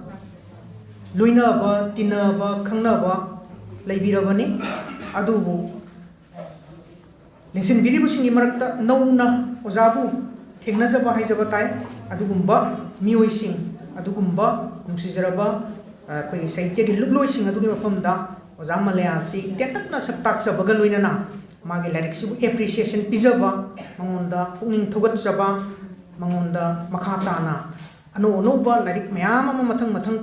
ꯄꯨꯊꯣꯔꯛꯅꯅꯕꯒꯤ ꯑꯗꯨꯒꯨꯝꯕ ꯊꯧꯅꯥ ꯍꯥꯞꯆꯕ ꯑꯣꯏꯅ ꯑꯩꯒꯤꯗꯤ ꯋꯥꯔꯣꯜ ꯑꯁꯤ ꯇꯦꯟꯇꯛꯅ ꯊꯝꯖꯒꯗꯧꯔꯤꯕꯅꯤ ꯑꯣꯖꯥꯒꯤ ꯃꯐꯝꯗ ꯃꯪꯒꯜ ꯑꯥꯔꯁꯤꯕꯥꯗ ꯄꯤꯖꯕ ꯑꯣꯏꯅ ꯑꯗꯨꯅ ꯁꯝꯂꯞꯅ ꯑꯩꯈꯣꯏꯒꯤ ꯑꯣꯖꯥꯁꯤ ꯃꯌꯥꯝꯅꯁꯨ ꯈꯪꯕꯤꯕꯗꯨꯅꯤ ꯑꯣꯖꯥꯁꯤꯒꯤ ꯃꯔꯝꯗ ꯏꯟꯇ꯭ꯔꯣꯗꯛꯁꯟ ꯃꯆꯥ ꯑꯃꯇꯪꯁꯨ ꯑꯩ ꯊꯝꯅꯅꯕ ꯍꯣꯠꯅꯖꯩ ꯃꯌꯥꯝꯒꯤ ꯄꯨꯛꯅꯤꯡ ꯆꯤꯡꯁꯤꯟꯖꯔꯤ ꯃꯂꯌꯥ ꯃꯣꯏꯔꯥꯡꯊꯦꯝ ꯁꯣꯛ 1957 ꯖꯤꯔꯤ ꯂꯝꯗꯝꯒꯤ ꯃꯅꯤꯄꯨꯔꯤ ꯁꯥꯍꯤꯇ꯭ꯌꯗ ꯊꯋꯥꯏ ꯌꯥꯎꯖꯕꯤ ꯑꯗꯨꯒꯨꯝꯕ ꯑꯏꯕꯤ ꯑꯃꯅꯤ ꯃꯍꯥꯛꯀꯤ ꯈꯨꯠꯏꯗꯒꯤ ꯀꯨꯝꯖꯥ 2018ꯇ ꯑꯃꯪꯕ ꯅꯣꯡꯂꯛꯇ ꯍꯥꯏꯅ ꯃꯤꯡꯊꯣꯟꯕ ꯑꯇꯦꯟꯕ ꯁꯩꯔꯦꯡ 64ꯒꯤ ꯈꯣꯝꯖꯤꯟꯕ ꯂꯥꯏꯔꯤꯛ ꯑꯃ ꯄꯨꯊꯣꯛꯄꯤꯈ꯭ꯔꯦ ꯍꯥꯏꯔꯤꯕ ꯂꯥꯏꯔꯤꯛ ꯑꯁꯤꯃꯛ ꯑꯩꯈꯣꯏꯒꯤ ꯃꯅꯤꯄꯨꯔꯤ ꯁꯀ꯭ꯔꯤꯞ ꯃꯩꯇꯩ ꯃꯌꯦꯛ ꯁꯤꯗ ꯏꯊꯣꯛꯑꯦ ꯍꯥꯏꯔꯒ ꯁꯣꯛ 2019ꯗ ꯑꯃꯨꯛ ꯄꯨꯊꯣꯛꯄꯤꯈꯤꯕ ꯂꯩꯈ꯭ꯔꯕꯅꯤ ꯑꯗꯨꯒ ꯉꯁꯤ ꯐꯣꯡꯂꯤꯕ ꯂꯥꯏꯔꯤꯛ ꯅꯪꯒꯤ ꯆꯤꯝꯕꯥꯟꯒꯤ ꯃꯆꯨꯅ ꯍꯥꯏꯕꯁꯤꯗꯩꯁꯤꯗ ꯄꯨꯟꯅ ꯁꯩꯔꯦꯡꯁꯤ ꯑꯩꯉꯣꯟꯗ ꯁꯤꯟꯅꯕꯤꯔꯛꯄ ꯃꯇꯝꯗ 61 ꯌꯥꯎꯔꯤ ꯑꯁꯤꯒꯨꯝꯂꯕ ꯑꯅꯤꯁꯨꯕ ꯁꯩꯔꯦꯡꯒꯤ ꯂꯥꯏꯔꯤꯛ ꯄꯨꯊꯣꯛꯄꯤꯈ꯭ꯔꯕꯤ ꯑꯗꯨꯒꯨꯝꯕ ꯑꯏꯕꯤ ꯑꯃ ꯑꯩꯈꯣꯏꯒꯤ ꯃꯅꯤꯄꯨꯔꯤ ꯈꯨꯠꯏꯔꯣꯜꯒꯤ ꯇꯥꯏꯕꯪꯁꯤꯗ ꯐꯪꯖꯔꯦ ꯂꯥꯏꯔꯤꯛ ꯑꯅꯤꯃꯛꯁꯤ ꯑꯏꯕꯤꯒꯤ ꯂꯥꯏꯑꯣꯏꯈ꯭ꯔꯕ ꯄꯂꯦꯝ ꯄꯟꯊꯧ ꯑꯅꯤꯒꯤ ꯃꯐꯝꯗ ꯄꯂꯦꯝꯅ ꯊꯤꯌꯥꯝ ꯅꯤꯡꯉꯣꯜ ꯃꯣꯏꯔꯥꯡꯊꯦꯝ ꯑꯣꯡꯕꯤ ꯃꯙꯨꯃꯇꯤ ꯑꯃꯗꯤ ꯄꯟꯊꯧꯒꯤ ꯃꯃꯤꯡꯅ ꯃꯣꯏꯔꯥꯡꯊꯦꯝ ꯁꯨꯔꯥꯃꯣꯍꯣꯟ ꯑꯅꯤꯒꯤ ꯃꯐꯝꯗ ꯀꯠꯊꯣꯛꯆꯕꯅꯤ ꯂꯥꯏꯔꯤꯛ ꯑꯅꯤꯃꯛ ꯑꯍꯥꯟꯕꯒꯤꯁꯤꯁꯨ ꯉꯁꯤ ꯄꯨꯊꯣꯛꯂꯤꯕꯁꯤꯁꯨ ꯃꯅꯤꯄꯨꯔꯒꯤ ꯏꯝꯐꯥꯜ ꯃꯌꯣꯜꯂꯝꯒꯤ ꯈꯨꯠꯏꯔꯣꯜꯒꯤ ꯂꯨꯞꯁꯤꯡꯒꯤ ꯃꯅꯨꯡꯗ ꯑꯏꯕꯤꯅ ꯈ꯭ꯋꯥꯏꯗꯒꯤ ꯏꯍꯥꯟ ꯍꯥꯟꯅ ꯁꯝꯅꯈꯤꯕꯁꯤ ꯄ꯭ꯔꯣꯒ꯭ꯔꯦꯁꯤꯚ ꯔꯥꯏꯇꯔꯁ ꯑꯦꯁꯣꯁꯤꯌꯦꯁꯟ ꯃꯅꯤꯄꯨꯔ ꯆꯦꯞꯇꯔ ꯍꯥꯏꯅ ꯂꯩꯔꯤꯕ ꯉꯁꯤꯒꯤ ꯂꯥꯏꯔꯤꯛ ꯑꯁꯤꯒꯤ ꯄꯕ꯭ꯂꯤꯁꯔꯁꯨ ꯑꯣꯏꯔꯤꯕ ꯑꯁꯤꯒꯨꯝꯕ ꯑꯦꯁꯣꯁꯤꯌꯦꯁꯟ ꯑꯁꯤꯒꯅꯤ ꯍꯥꯏꯔꯤꯕ ꯃꯇꯝ ꯑꯗꯨꯗ ꯑꯦꯁꯣꯁꯤꯌꯦꯁꯟ ꯑꯁꯤꯒꯤ ꯄ꯭ꯔꯦꯁꯤꯗꯦꯟꯠ ꯑꯣꯏꯅ ꯊꯧ ꯄꯨꯕꯤꯔꯝꯕ ꯂꯥꯏꯑꯣꯏꯈ꯭ꯔꯕ ꯑꯣꯖꯥ ꯂꯥꯏꯃꯨꯖꯝ ꯔꯃꯦꯁ ꯆꯟꯗ꯭ꯔ ꯑꯣꯖꯥꯁꯤꯅ ꯄ꯭ꯔꯦꯁꯤꯗꯦꯟꯠ ꯑꯣꯏꯔꯤꯉꯩ ꯑꯗꯨꯒ ꯑꯣꯖꯥ ꯊꯤꯡꯒꯣꯡ ꯏꯕꯣꯁꯅꯥ ꯈꯨꯃꯟ ꯑꯣꯖꯥꯁꯤꯅ ꯁꯦꯀ꯭ꯔꯦꯇꯔꯤ ꯑꯣꯏꯅ ꯊꯧ ꯄꯨꯔꯤꯉꯩꯗ ꯍꯥꯏꯔꯤꯕ ꯑꯣꯖꯥ ꯑꯁꯤ ꯃꯅꯤꯄꯨꯔ ꯑꯩꯈꯣꯏꯒꯤ ꯏꯝꯐꯥꯜꯁꯤꯗ ꯂꯥꯛꯄꯤꯗꯨꯅ ꯑꯦꯁꯣꯁꯤꯌꯦꯁꯟꯁꯤꯒꯤ ꯃꯦꯝꯕꯔ ꯑꯣꯏꯕꯤꯈꯤꯕꯅꯤ ꯑꯩꯈꯣꯏꯁꯨ ꯃꯇꯝꯗꯨꯗ ꯄ꯭ꯔꯣꯒ꯭ꯔꯦꯁꯤꯚ ꯔꯥꯏꯇꯔ ꯑꯦꯁꯣꯁꯤꯌꯦꯁꯟꯒꯤ ꯑꯦꯛꯖꯤꯀ꯭ꯌꯨꯇꯤꯚ ꯃꯦꯝꯕꯔ ꯑꯣꯏꯅ ꯊꯧ ꯄꯨꯖꯗꯅ ꯂꯩꯖꯔꯤꯉꯩꯒꯤ ꯃꯇꯝꯅꯤ ꯑꯁꯤꯒꯨꯝꯕ ꯑꯦꯁꯣꯁꯤꯌꯦꯁꯟ ꯑꯁꯤꯗ ꯄꯨꯁꯤꯟꯕꯤꯔꯛꯈꯤꯕꯗꯤ ꯑꯣꯖꯥ ꯅꯤꯔꯃꯂꯥ ꯔꯥꯖꯀꯨꯃꯥꯔꯤꯅꯤ ꯃꯇꯨꯡ ꯇꯥꯔꯛꯄꯗ ꯏꯔꯝꯗꯝ ꯃꯤꯌꯥꯝꯒꯤ ꯑꯄꯨꯟꯕ ꯈꯣꯔꯖꯩ ꯂꯨꯞ ꯁꯝꯖꯤꯟꯅ ꯏꯃꯥꯈꯣꯜ ꯍꯥꯏꯅ ꯈꯪꯅꯔꯤꯕ ꯑꯋꯥꯡ ꯄꯣꯠꯁꯪꯕꯝꯒꯤ ꯑꯩꯈꯣꯏꯒꯤ ꯑꯣꯖꯥ ꯔꯥꯖꯀꯨꯃꯥꯔ ꯒꯨꯅꯆꯟꯗ꯭ꯔꯅ ꯐꯥꯎꯟꯗꯔ ꯄ꯭ꯔꯦꯁꯤꯗꯦꯟꯠ ꯑꯣꯏꯕꯤꯈꯤꯕ ꯁꯤꯒꯨꯝꯕ ꯂꯨꯞ ꯑꯁꯤꯒꯤ ꯃꯦꯝꯕꯔ ꯑꯃ ꯑꯣꯏꯕꯒ ꯂꯣꯏꯅꯅ ꯑꯏꯕꯤꯁꯤꯒꯤ ꯃꯥꯏꯀꯩꯗꯒꯤ ꯂꯥꯏꯑꯣꯏꯈ꯭ꯔꯕ ꯑꯄꯣꯛꯄ ꯑꯄꯣꯛꯄꯤ ꯑꯅꯤꯒꯤ ꯃꯤꯡꯗ ꯑꯦꯋꯥꯔꯗ ꯑꯃꯁꯨ ꯀꯠꯄꯤꯈꯤꯕꯅꯤ ꯑꯗꯨꯒꯨꯝꯕ ꯑꯦꯋꯥꯔꯗ ꯑꯗꯨ ꯆꯠꯂꯤꯕ ꯆꯍꯤ ꯀꯨꯝꯖꯥ 2022 ꯑꯁꯤꯗꯒꯤ ꯂꯥꯟꯊꯣꯛꯈꯤꯕꯅꯤ ꯍꯧꯖꯤꯛꯇ ꯑꯩꯈꯣꯏꯒꯤ ꯃꯥꯡꯗ ꯂꯦꯡꯁꯟꯕꯤꯔꯝꯕ ꯑꯣꯖꯥ ꯁꯂꯥꯝ ꯇꯣꯝꯕꯗ ꯍꯥꯏꯔꯤꯕ ꯑꯦꯋꯥꯔꯗ ꯑꯁꯤ ꯈꯨꯠꯁꯤꯟꯅꯈꯤꯕꯅꯤ ꯑꯗꯨꯒ ꯑꯏꯕꯤ ꯑꯁꯤꯅ ꯑꯩꯈꯣꯏꯒꯤ ꯏꯝꯐꯥꯜꯒꯤ ꯃꯌꯣꯜꯂꯝ ꯑꯁꯤꯗ ꯂꯥꯛꯇꯨꯅ ꯃꯅꯤꯄꯨꯔꯒꯤ ꯃꯐꯝ ꯑꯁꯤꯒꯤ ꯇꯣꯉꯥꯟ ꯇꯣꯉꯥꯟꯕ ꯑꯏꯕꯁꯤꯡꯒ ꯁꯛꯈꯪꯅꯅꯕꯒꯤ ꯊꯧꯗꯥꯡꯁꯤ ꯑꯣꯖꯥꯅ ꯂꯥꯏꯔꯤꯛꯁꯤꯒꯤ ꯋꯥꯃꯥꯡ ꯌꯥꯟꯕꯒꯤ ꯋꯥꯐꯝꯁꯤ ꯊꯝꯕꯤꯔꯛꯄ ꯃꯇꯝꯗ ꯂꯦꯡꯁꯤꯟꯕꯤꯔꯤꯕ ꯑꯩꯈꯣꯏꯒꯤ ꯑꯣꯖꯥ ꯁꯣꯔꯠ ꯊꯣꯛꯆꯣꯝꯒꯤ ꯋꯥꯐꯝ ꯑꯩꯈꯣꯏꯒꯤ ꯑꯣꯖꯥꯁꯤꯅ ꯃꯐꯝꯁꯤꯒꯤ ꯑꯣꯖꯥ ꯂꯟꯆꯦꯟꯕ ꯃꯤꯇꯩ ꯑꯣꯖꯥ ꯒꯨꯅꯆꯟꯗ꯭ꯔ ꯑꯣꯖꯥ ꯅꯤꯔꯃꯂꯥ ꯔꯥꯖꯀꯨꯃꯥꯔꯤꯅꯆꯤꯡꯕꯒ ꯁꯛꯈꯪꯅꯍꯟꯕꯤꯕꯗ ꯑꯆꯧꯕ ꯊꯧꯗꯥꯡ ꯂꯧꯈꯤ ꯍꯥꯏꯕ ꯋꯥꯐꯝꯁꯤꯃ ꯂꯥꯏꯔꯤꯛꯁꯤꯒꯤ ꯋꯥꯃꯥꯡ ꯌꯥꯟꯕꯗ ꯑꯏꯕꯤꯅ ꯌꯥꯝꯅ ꯃꯔꯤꯛ ꯆꯨꯝꯅ ꯊꯝꯕꯤꯕꯅꯤ ꯃꯍꯩꯔꯣꯏꯁꯤꯡꯕꯨ ꯇꯥꯛꯄꯤ ꯇꯝꯕꯤꯕꯒꯤ ꯁꯤꯟꯐꯝꯗ ꯃꯇꯝ ꯁꯥꯡꯅ ꯑꯣꯖꯥꯁꯤ ꯂꯩꯔꯝꯕꯅꯤ ꯑꯗꯨꯒ ꯁꯣꯛ 2018 ꯊꯕꯛꯇꯒꯤ ꯄꯣꯊꯥꯈꯤꯕꯅꯤ ꯑꯗꯣ ꯑꯉꯥꯡ ꯑꯣꯏꯔꯤꯉꯩꯗꯒꯤ ꯍꯧꯅ ꯁꯥꯍꯤꯇ꯭ꯌꯁꯤ ꯄꯥꯝꯖꯅ ꯍꯧꯔꯛꯄꯒꯤ ꯋꯥꯐꯝ ꯑꯃ ꯑꯣꯖꯥꯒꯤ ꯋꯥꯃꯥꯡ ꯌꯥꯟꯕꯒꯤ ꯑꯏꯕꯤꯒꯤ ꯑꯣꯏꯕ ꯋꯥꯐꯝ ꯈꯔ ꯊꯝꯕꯤꯕꯁꯤꯗ ꯊꯦꯡꯅꯖꯩ ꯄꯣꯛꯅꯐꯝ ꯂꯝꯗꯝ ꯑꯣꯏꯔꯤꯕ ꯖꯤꯔꯤꯗ ꯄꯥꯡꯊꯣꯛꯄ ꯑꯗꯨꯒꯨꯝꯕ ꯁꯥꯍꯤꯇ꯭ꯌꯒꯤ ꯊꯧꯔꯝꯁꯤꯡꯗ ꯃꯁꯥꯅ ꯏꯕ ꯁꯩꯔꯦꯡ ꯀꯌా ꯄꯥꯊꯣꯛꯈꯤꯕ ꯑꯉꯥꯡꯁꯤꯡꯗ ꯊꯤꯍꯟꯗꯨꯅ ꯁꯔꯨꯛ ꯌꯥꯍꯟꯈꯤꯕ ꯅꯆꯤꯡꯕꯒꯤ ꯊꯧꯔꯝꯁꯤꯡꯗꯤ ꯍꯥꯏꯗꯅ ꯑꯩ ꯈꯪꯖꯩ ꯉꯜꯂꯤꯉꯩ ꯃꯇꯝꯗꯒꯤ ꯑꯩꯈꯣꯏꯒꯤ ꯁꯩꯔꯦꯡ ꯄꯥꯔꯛꯄꯁꯤꯗꯩꯁꯤꯗ ꯁꯩꯔꯦꯡꯁꯤ ꯄꯥꯝꯖꯔꯛꯄꯁꯤꯡꯁꯤꯗ ꯁꯩꯔꯦꯡꯗ ꯈꯨꯠ ꯊꯥꯔꯛꯄ ꯑꯣꯏꯔꯒꯁꯨ ꯑꯣꯖꯥꯁꯤꯒꯤ ꯃꯐꯝꯗ ꯈꯖꯤꯛꯇꯪ ꯈꯃꯨꯛꯅꯕ ꯍꯥꯏꯖꯕ ꯇꯥꯏ ꯈꯖꯤꯛꯇꯪ ꯑꯩꯒꯤ ꯁꯩꯔꯦꯡꯁꯤꯕꯨ ꯃꯌꯥꯝ ꯃꯃꯥꯡꯗ ꯄꯨꯊꯣꯛꯄꯗ ꯌꯥꯔꯗ꯭ꯔꯅꯦꯒꯨꯝꯕ ꯍꯥꯏꯗꯅ ꯈꯤꯇꯪ ꯅꯨꯡꯅꯥꯡꯖꯕ ꯈꯤꯇꯪ ꯃꯁꯛꯂꯣꯟ ꯑꯃꯗꯤ ꯑꯣꯖꯥꯁꯤꯗ ꯂꯩꯔꯛꯄꯅꯤ ꯃꯗꯨꯒꯨꯝꯕ ꯋꯥꯈꯜꯗꯨꯅ ꯃꯔꯝ ꯑꯣꯏꯔꯀꯥꯟꯗꯨꯗ ꯑꯣꯖꯥꯁꯤꯒꯤ ꯂꯥꯏꯔꯤꯛꯁꯤ ꯌꯥꯝꯅ ꯅꯍꯥ ꯑꯣꯏꯔꯤꯉꯩꯗꯒꯤ ꯍꯧꯅ ꯁꯩꯔꯦꯡ ꯀꯌꯥꯃꯨꯛ ꯏꯈꯤꯕ ꯇꯥꯔꯒꯁꯨ ꯂꯥꯏꯔꯤꯛꯁꯤ ꯐꯣꯡꯕ ꯉꯝꯗꯅ ꯂꯩꯔꯛꯈꯤꯕ ꯑꯣꯏꯒꯅꯤ ꯍꯥꯏꯅ ꯈꯜꯂꯤ ꯑꯗꯨꯕꯨ ꯃꯉꯣꯟꯗ ꯂꯩꯔꯤꯕ ꯁꯩꯔꯦꯡ ꯏꯅꯤꯡꯕꯒꯤ ꯃꯌꯥꯏ ꯑꯃꯗꯤ ꯁꯥꯍꯤꯇ꯭ꯌꯗ ꯃꯍꯥꯛꯅ ꯈꯧꯔꯥꯡꯖꯔꯤꯕꯗꯨ ꯈꯪꯕ ꯉꯝꯈꯤꯕ ꯍꯥꯏꯖꯕ ꯇꯥꯏ ꯑꯗꯨꯒꯨꯝꯕ ꯖꯤꯔꯤꯕꯥꯝꯒꯤ ꯃꯅꯤꯄꯨꯔꯤ ꯁꯥꯍꯤꯇ꯭ꯌꯗ ꯀꯠꯊꯣꯛꯂꯕ ꯑꯏꯕꯅꯤ ꯍꯥꯏꯗꯅ ꯑꯏꯕꯤꯅ ꯄꯟꯕꯤ ꯑꯣꯖꯥ ꯑꯍꯃꯗꯅ ꯊꯧꯖꯤꯟꯕ ꯑꯃ ꯌꯥꯎꯅ ꯄꯨꯛꯅꯤꯡ ꯊꯧꯒꯠꯄꯤꯕꯇ ꯅꯠꯇꯅ ꯃꯇꯥ ꯆꯥꯅꯕ ꯃꯍꯥꯛꯀꯤ ꯃꯔꯨꯞ ꯑꯣꯖꯥꯅꯁꯨ ꯉꯁꯥꯏ ꯃꯗꯨꯗꯒꯤ ꯈꯟꯗꯣꯛ ꯈꯟꯖꯤꯟ ꯇꯧꯅ ꯁꯣꯏꯈꯠꯂꯦꯔꯒ ꯑꯅꯧꯕ ꯈꯔ ꯑꯃꯒ ꯏꯔꯀꯥꯟꯗ ꯃꯍꯥꯛꯀꯤ ꯏꯍꯥꯟ ꯍꯥꯟꯕ ꯁꯩꯔꯦꯡꯒꯤ ꯂꯥꯏꯔꯤꯛ ꯑꯃꯪꯕ ꯅꯣꯡꯂꯛꯇ ꯍꯥꯏꯕꯁꯤ ꯐꯣꯡꯈꯤꯕꯅꯤ ꯍꯥꯏꯗꯅ ꯃꯍꯥꯛꯀꯤ ꯑꯍꯥꯟꯕ ꯁꯩꯔꯦꯡꯒꯤ ꯂꯥꯏꯔꯤꯛꯁꯤꯒꯤ ꯋꯥꯃꯥꯡ ꯌꯥꯟꯕꯗ ꯑꯣꯖꯥ ꯃꯁꯥꯃꯛꯅ ꯊꯝꯕꯤꯕꯅꯤ ꯂꯥꯏꯔꯤꯛ ꯑꯁꯤꯒꯤ ꯌꯥꯝꯅ ꯃꯔꯤꯛ ꯆꯨꯝꯕ ꯅꯩꯅꯋꯥꯔꯣꯜ ꯑꯃꯁꯨ ꯑꯩꯈꯣꯏꯒꯤ ꯂꯝꯗꯝꯁꯤꯒꯤ ꯑꯩꯈꯣꯏꯅ ꯊꯣꯏꯗꯣꯛꯅ ꯏꯀꯥꯏ ꯈꯨꯝꯅꯖꯔꯤꯕ ꯑꯣꯖꯥ ꯂꯟꯆꯦꯟꯕ ꯃꯤꯇꯩꯅ ꯂꯥꯏꯔꯤꯛꯀꯤ ꯐꯣꯔꯋꯥꯔꯗ ꯑꯣꯏꯅ ꯏꯕꯤꯕꯅꯤ ꯍꯥꯏꯔꯤꯕ ꯑꯍꯥꯟꯕ ꯂꯥꯏꯔꯤꯛꯇꯨꯒꯤ ꯐꯣꯔꯋꯥꯔꯗ ꯑꯣꯏꯅ ꯏꯕꯤꯕ ꯋꯥꯔꯣꯜ ꯑꯗꯨꯗ ꯑꯣꯖꯥ ꯂꯟꯆꯦꯟꯕ ꯃꯤꯇꯩꯅ ꯑꯣꯖꯥ ꯃꯂꯌꯥ ꯃꯣꯏꯔꯥꯡꯊꯦꯝꯒꯤ ꯂꯥꯏꯔꯤꯛ ꯑꯁꯤ ꯆꯔꯣꯡ ꯆꯨꯝꯕ ꯐꯖꯕ ꯁꯩꯔꯦꯡꯒꯤ ꯂꯥꯏꯔꯤꯛꯅꯤ ꯍꯥꯏꯅ ꯁꯤꯡꯊꯥꯕꯤꯈꯤꯕ ꯂꯩꯈ꯭ꯔꯕꯅꯤ ꯉꯁꯤ ꯄꯨꯊꯣꯛꯂꯤꯕ ꯁꯩꯔꯦꯡꯒꯤ ꯂꯥꯏꯔꯤꯛ ꯑꯁꯤꯁꯨ ꯃꯃꯥꯡꯗ ꯄꯨꯊꯣꯛꯈꯤꯕ ꯁꯩꯔꯦꯡꯒꯤ ꯂꯥꯏꯔꯤꯛ ꯑꯗꯨꯒꯨꯝꯅ ꯄꯥꯕ ꯌꯥꯕ ꯆꯔꯣꯡ ꯆꯨꯝꯕ ꯑꯗꯨꯒꯨꯝꯕ ꯁꯩꯔꯦꯡꯁꯤꯡ ꯃꯔꯥꯡ ꯀꯥꯏꯅ ꯌꯥꯎꯔꯤ ꯍꯥꯏꯕꯁꯤꯃ ꯑꯩ ꯄꯨꯛꯆꯦꯜ ꯁꯦꯡꯅ ꯈ꯭ꯋꯥꯏ ꯇꯔꯥꯒꯤ ꯃꯐꯝꯗ ꯊꯝꯖꯔꯤ ꯑꯣꯖꯥꯅꯗꯤ ꯍꯧꯖꯤꯛꯇ ꯊꯝꯕꯤꯔꯝꯕꯗꯨꯅꯤ ꯑꯏꯕꯤꯒꯤ ꯋꯥꯔꯣꯜ ꯄꯤꯕ ꯃꯇꯝꯗ ꯁꯩꯔꯦꯡꯒꯤ ꯂꯥꯏꯔꯤꯛꯁꯤ ꯐꯣꯡꯈ꯭ꯔꯕꯒꯤ ꯃꯇꯨꯡꯗ ꯑꯩꯉꯣꯟꯗ ꯄꯦꯜꯍꯧꯗꯕ ꯋꯥꯠꯍꯧꯕ ꯈꯔ ꯑꯃꯁꯨ ꯂꯩꯔꯦ ꯍꯥꯏꯗꯅ ꯃꯗꯨ ꯑꯏꯕꯁꯤꯡꯒꯤ ꯍꯧꯅꯁꯥ ꯑꯗꯨꯝ ꯑꯣꯏꯒꯅꯤ ꯍꯥꯏꯅ ꯈꯜꯂꯤ ꯃꯗꯨꯅ ꯑꯣꯖꯥꯒꯤ ꯄꯨꯟꯁꯤꯗ ꯑꯍꯨꯝꯁꯨꯕ ꯁꯩꯔꯦꯡꯒꯤ ꯂꯥꯏꯔꯤꯛ ꯄꯨꯊꯣꯔꯛꯇꯨꯅ ꯍꯦꯟꯅ ꯃꯔꯨ ꯆꯪꯕ ꯍꯦꯟꯅ ꯃꯁꯛ ꯊꯣꯛꯄ ꯂꯥꯏꯔꯤꯛ ꯑꯣꯏꯍꯟꯕꯤꯔꯛꯄ ꯑꯣꯏꯁꯅꯨ ꯍꯥꯏꯕ ꯋꯥꯐꯝꯗꯨꯃꯁꯨ ꯑꯩꯒꯤ ꯄꯨꯛꯅꯤꯡꯗ ꯊꯝꯖꯔꯤ ꯁꯩꯔꯦꯡꯒꯤ ꯂꯥꯏꯔꯤꯛ ꯑꯅꯤꯁꯨꯕ ꯁꯩꯔꯦꯡꯒꯤ ꯂꯥꯏꯔꯤꯛꯁꯤꯗꯩꯁꯤꯗ ꯂꯧꯈꯠꯂꯤꯕ ꯑꯣꯖꯥꯒꯤ ꯁꯩꯔꯦꯡꯁꯤ ꯃꯈꯜ ꯃꯊꯦꯜꯒꯤ ꯍꯤꯔꯝ ꯃꯌꯥꯝꯈꯛꯅꯤ ꯑꯣꯖꯥꯅꯁꯨ ꯍꯧꯖꯤꯛ मागे ओइबा पुंगदा फावखिबा मयामदु करिनो करम हिरमदनो माना सेरेंगसिदा खुद थारिबसि हाइबगि तेतक पोट अमा वाफुं खरा हौजिकता पनबिरमबदुनि अदुम हाइ तौरदना ओजागी सेरेंगि लाइरिकसिदा लोखटलिबा हिरमसि मखल मथेल कयागी ओइबा तारगसु ख्वाइदि मपुंग ओइबा हाइजबा ताइ अखोइ ओजा लोंजोमबना पर्सपेक्टिव मयाम खक्तगी अखोइ ओजा मलयागी सेरेंगसिबु नैनबिबगि पोट आइ हौजिकता फाकपदा थेंगनाजै ओजागी फॉरवर्ड से मकुकते लोइबो वाउदी पादी पाजद्री तैगुम सुं लेमाइ सिंदु फरर सेना अहु मरिदु फाक्तने यंगजो मतमददी ओजाना अप्रोच खरदगी अप्लाई तौबिरगा ओजा मलयागी सेरेंगसि नितिजना मसक ताकपगी पोट अमा आई थेंगनाजै मदुसु ओजा मलयागी सेरेंगसिदि यावरिबा सेरेंगसिंगसिबु पाबिरबगी मतुंगदा पुंग फावरकपो वखलदुदैदा युमफम ओइरगा सागतपिरकपो ओइगदोरिबनी अदुइबा तारगसु अइना मुक थमजगदोरिबसिना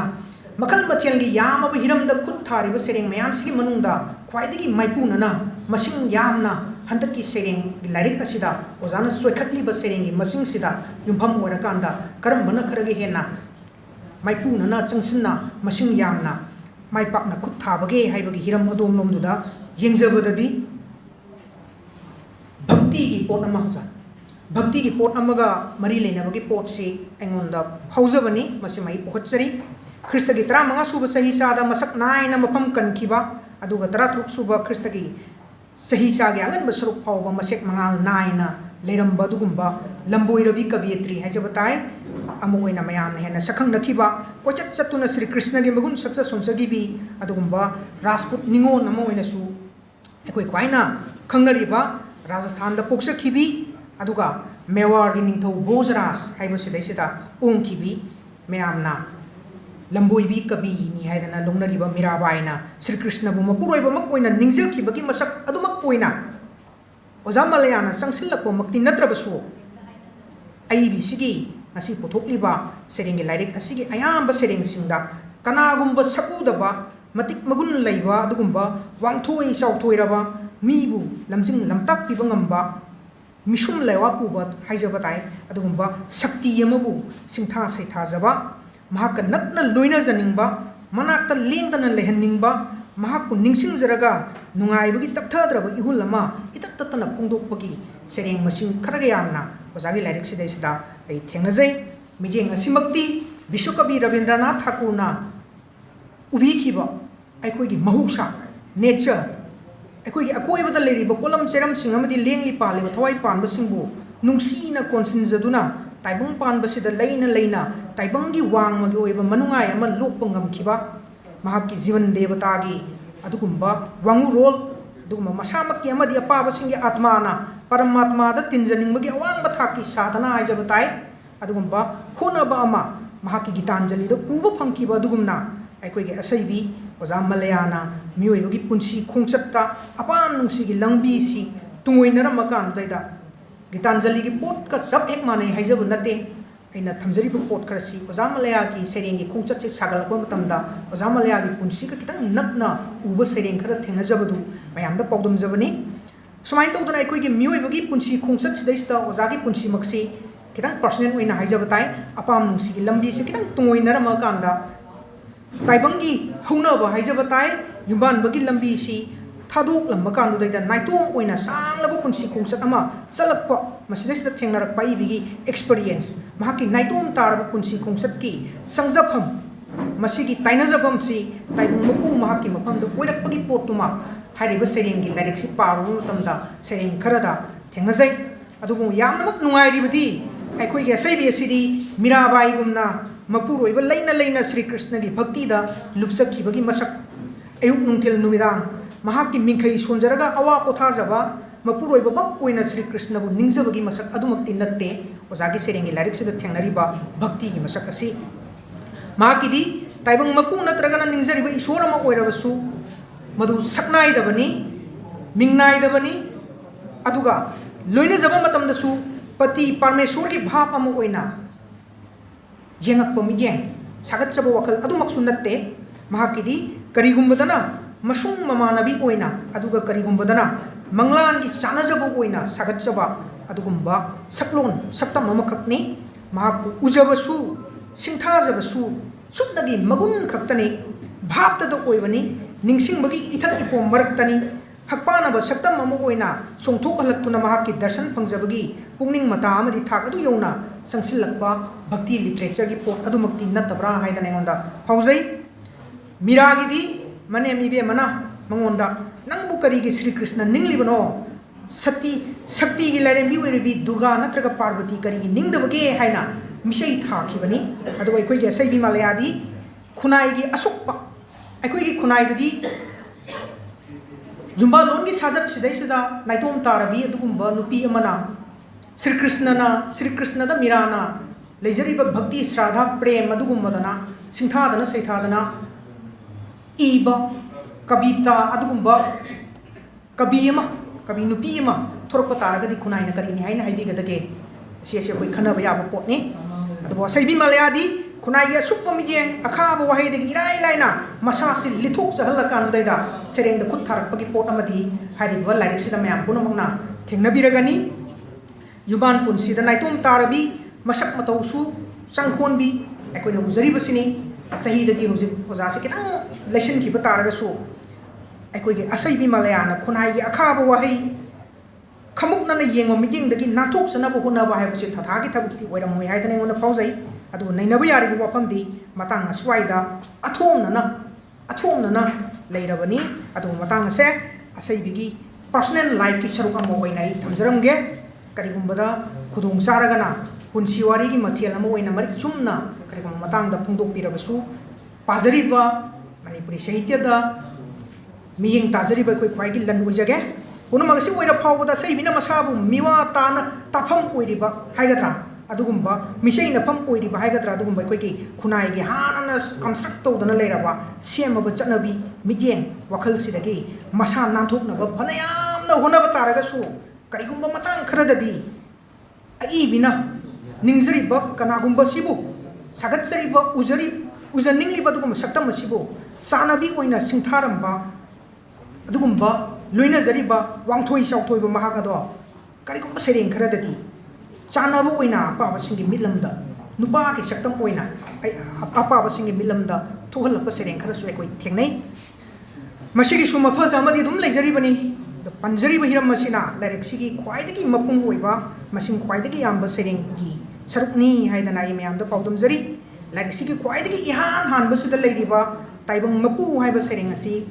hairi ba sereng gi theme wakalona si sagalangna na bohona ba matamda sereng sigi reference tagi yengdragadi sugumba pungning wakal gi masak utliba sereng sing sigi mamal lepada khajitang thayai nagadoba pot amadi leiribani maramaduna taibang mapu hairiba sereng sina reference oirakanda machine yumpham oirakanda da ojagi sugum makal gi sereng sing si paragadi tok tok pa makal gi mahaw ama manungai mai ko apa wasing da phon gani haibo wapam sima ai mayam da thamjari masugumba sereng asigi mayang asi phaudragadi mahaki sereng masigi yumpham oiba masigi yumpham oiba sereng sing sina pining liba paujel natragana mapung oiba masak adu yauna sangsilak pada kasitang koi khudung chada ba su oiba yai haibadoni hariba sereng si am su teli larik sigi ahu mukta da su yaw bani engon pibirak pasidesta masum tang mayang tang yingbiu maramdi aina pogotsari ba sereng gi tanglupsi hariba sereng sina mayang oiba mayang mi thogol tozarke leiribra nang bu tasengna thiri amambalak ta kauduna nakna leibna thiba khangdrabada koina chattuna lapna thiriba kaurabadi senglaba thamoina khumlakkani soidana leirabadi nangna lo libra nangbu thajabagi marumda mangkhibada thajabana mangkhibra nangsu punsi lanpamdi kunglaba leptaba nangi changyengna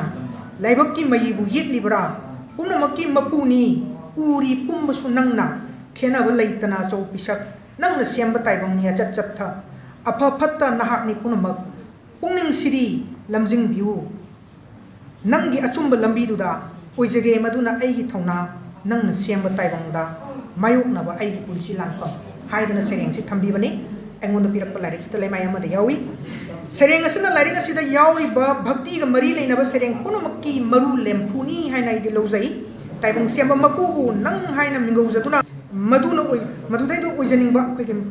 mahaki lamjingna punsigi thona haidana hairaiba potsi bishwakabi kabi guru Rabindranath ki sahek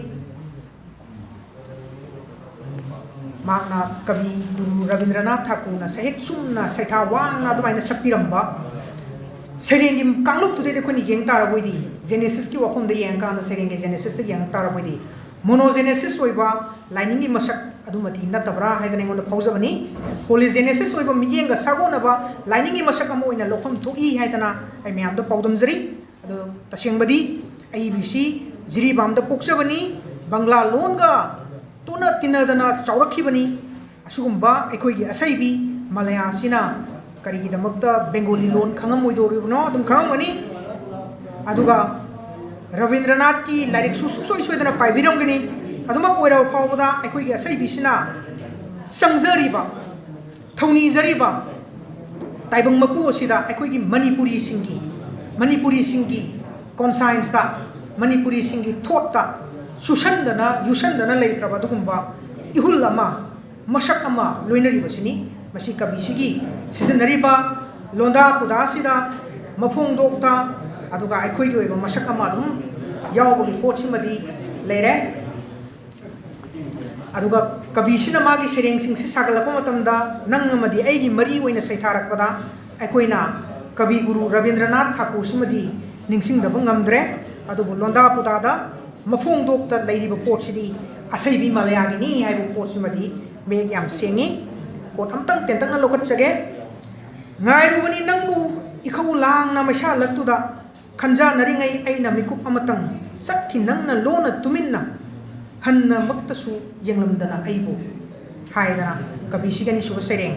saktam lamai ani sida yawru sida thambi bani aikoi gi nature mahousa akoiba madiritu gi khongchakta taibung mapuga tosinaduna amatta oina leiribadu saitharakpada inaknakna mahakka loinai khangdana loinaduna leiriba amuksu phong hekta phaurakpa aduga amuksu swai hekta mangkiba masak kabi guru Rabindranath Thakur nasu thabiram magi jivan devata ki potu kabisigi sereng sida kabisina mahakki oiba ujaba ngamba pungning di sakti du da pungning milam du urak ko masaktu thambibani haina idi lozai sereng sigi aroiba sarukta thambiba stanza sida susmaini thabiri saina ke abu khangduna ngaikhiba yorak I momona basantana urak I nang busu mami samina mamsil laklabada korugi mangalna saklam bathongai gi mairi na sitharak labada tam ki nang gi saktam di hanna yenglamdana sum asum una engondagi haidana thambiri ba potse ekoi yengbayai hairiba saktam mairiba sereng sige roi ba stanza dagi lokat chabani wakalgi pulumna ai bidan nantarak pada soktaraba haksang hiktaraba pambong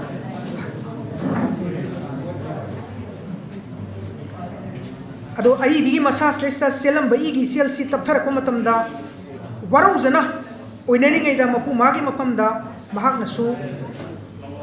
mapu sinasu mangonda warau jabagi isai sakla sakla duna haibadi sanaba sanabi oina haijabani kabi khaktana sembiriba mapudubu ikhau langjaba oinajaba nataba ishor maknasu ai sembiriba mapudu maknasu ngasagi kabi masa tudaida makki bhakta haitare madudaida khorang-jabagi mabu thijarakpagi masaktuma hairiba sereng sida mayamna dum thingnabigani sugumba amamba thiengaba ahingda mahakku thirakpagi khonthang yairaba khonjel bhakta kabi singtana taba phangjaba dugumba khonjeli masak bhakti da lupcharaba singi pukningi matagi phibamsi khonthang hairiba sereng sida mayamna thingnabigani aduga hairiba sereng siga chap manaba sereng amasu wahi utagi napu taba parengi mathang manau lengsinbada khajitang semdok semjin tawraga haijaba tai larik sigi aingonda piraiba larik sigi sena marfudaraga umdui suba stage ta amaga su yauri da hairiba sereng ani asi ozana kitang section na yengbiram bataragadi sereng ani sigi manungda ama dum lokthok piramba yabani haiba pot sima soi thamjali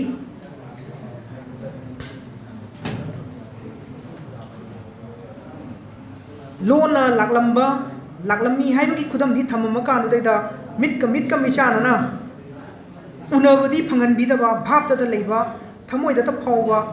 onthok pa phibam ni akoi ga sai bine sai thariba ma ki saktam hairiba phibam si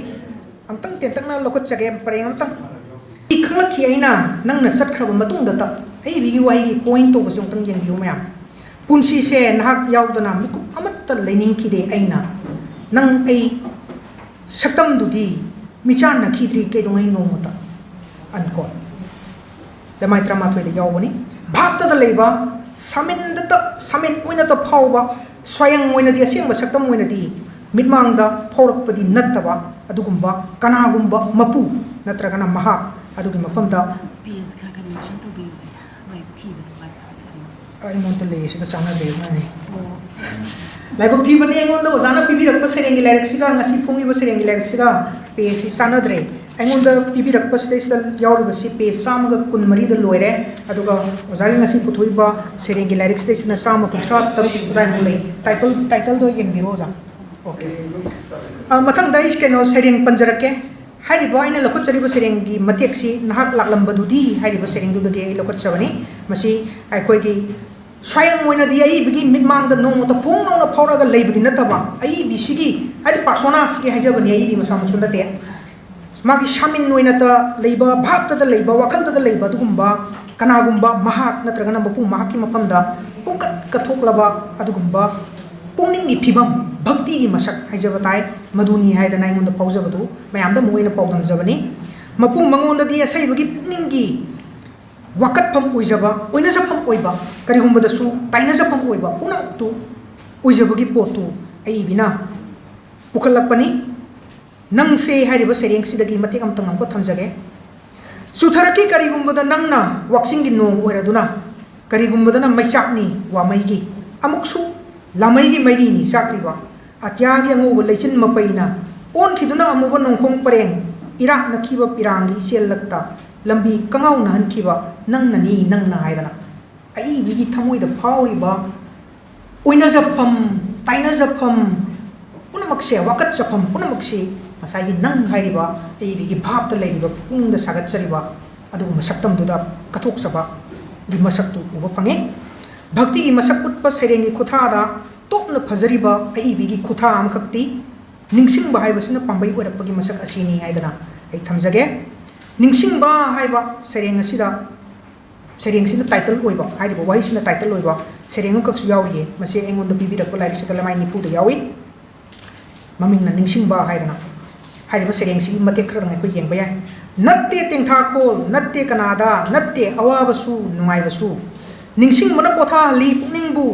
tengtha roi aidi kanage mafamda he ningsing ba pelhalu nangna पोथागे थवाई इंगलब लाइजगुम खिटपियु थमोय लकानु मैसाक नते नंगदी उजगे सक्तम असेंग नंगी आईगी पुनसिना ताइबंग लेरिङै लाकपियु तोयना लेबियु इनाक्ता ngairi aina puning leikolda haidara ai bina thambane ningsing bagi piklaba kakal manungda yauriba nungsiba ningsing madugi piklaba kakal manungda yauriba dugumba nungsiba gi masak nungsiba haibasi ai bisina yamna section na thamjaduna akoi oja Sarachandra Longzom bagi wai da haraga romantic longing haijaba tai adugumba romantic longing amaga loina na thamlakpa serengi khutha amasu asimatang hairiba sereng sida mayamna dum uba phangbigani asai bigi mapam dadi ningsing ba haibase maisak natte ahingi liklani karamba ahingi likla khorang ba kokhan bangamba haidana ibini yam marik sumna ngairi nangbu hairiba sereng sida thambiba khwaitarana ubigani taibang do uba phangdrabasu ahing bu punsida haktheng na bangamdrabasu asai bigi manglan gi taibang dadi adugumba ujaningliba maithung ado saktam ado mahaka thengnazarubagi masak wadi ngangdana adugumba unajaningliba ujaningliba saktam duna mahaki maithungda munna yengbirakpagi masak lonthokta ba wahina wahidi amata hairaktana mahakna wa ngangda baduna nganghal laiba wado ngangda ba wadugi manungda laiba saktam duna nganghal laiba londo lonthokta ba wahina thamoi tamliba mapau ningsing na nungonjabagi matau adumna singbadu saithariba aigi manglanda haiba sereng sida mayana dum thengnabirani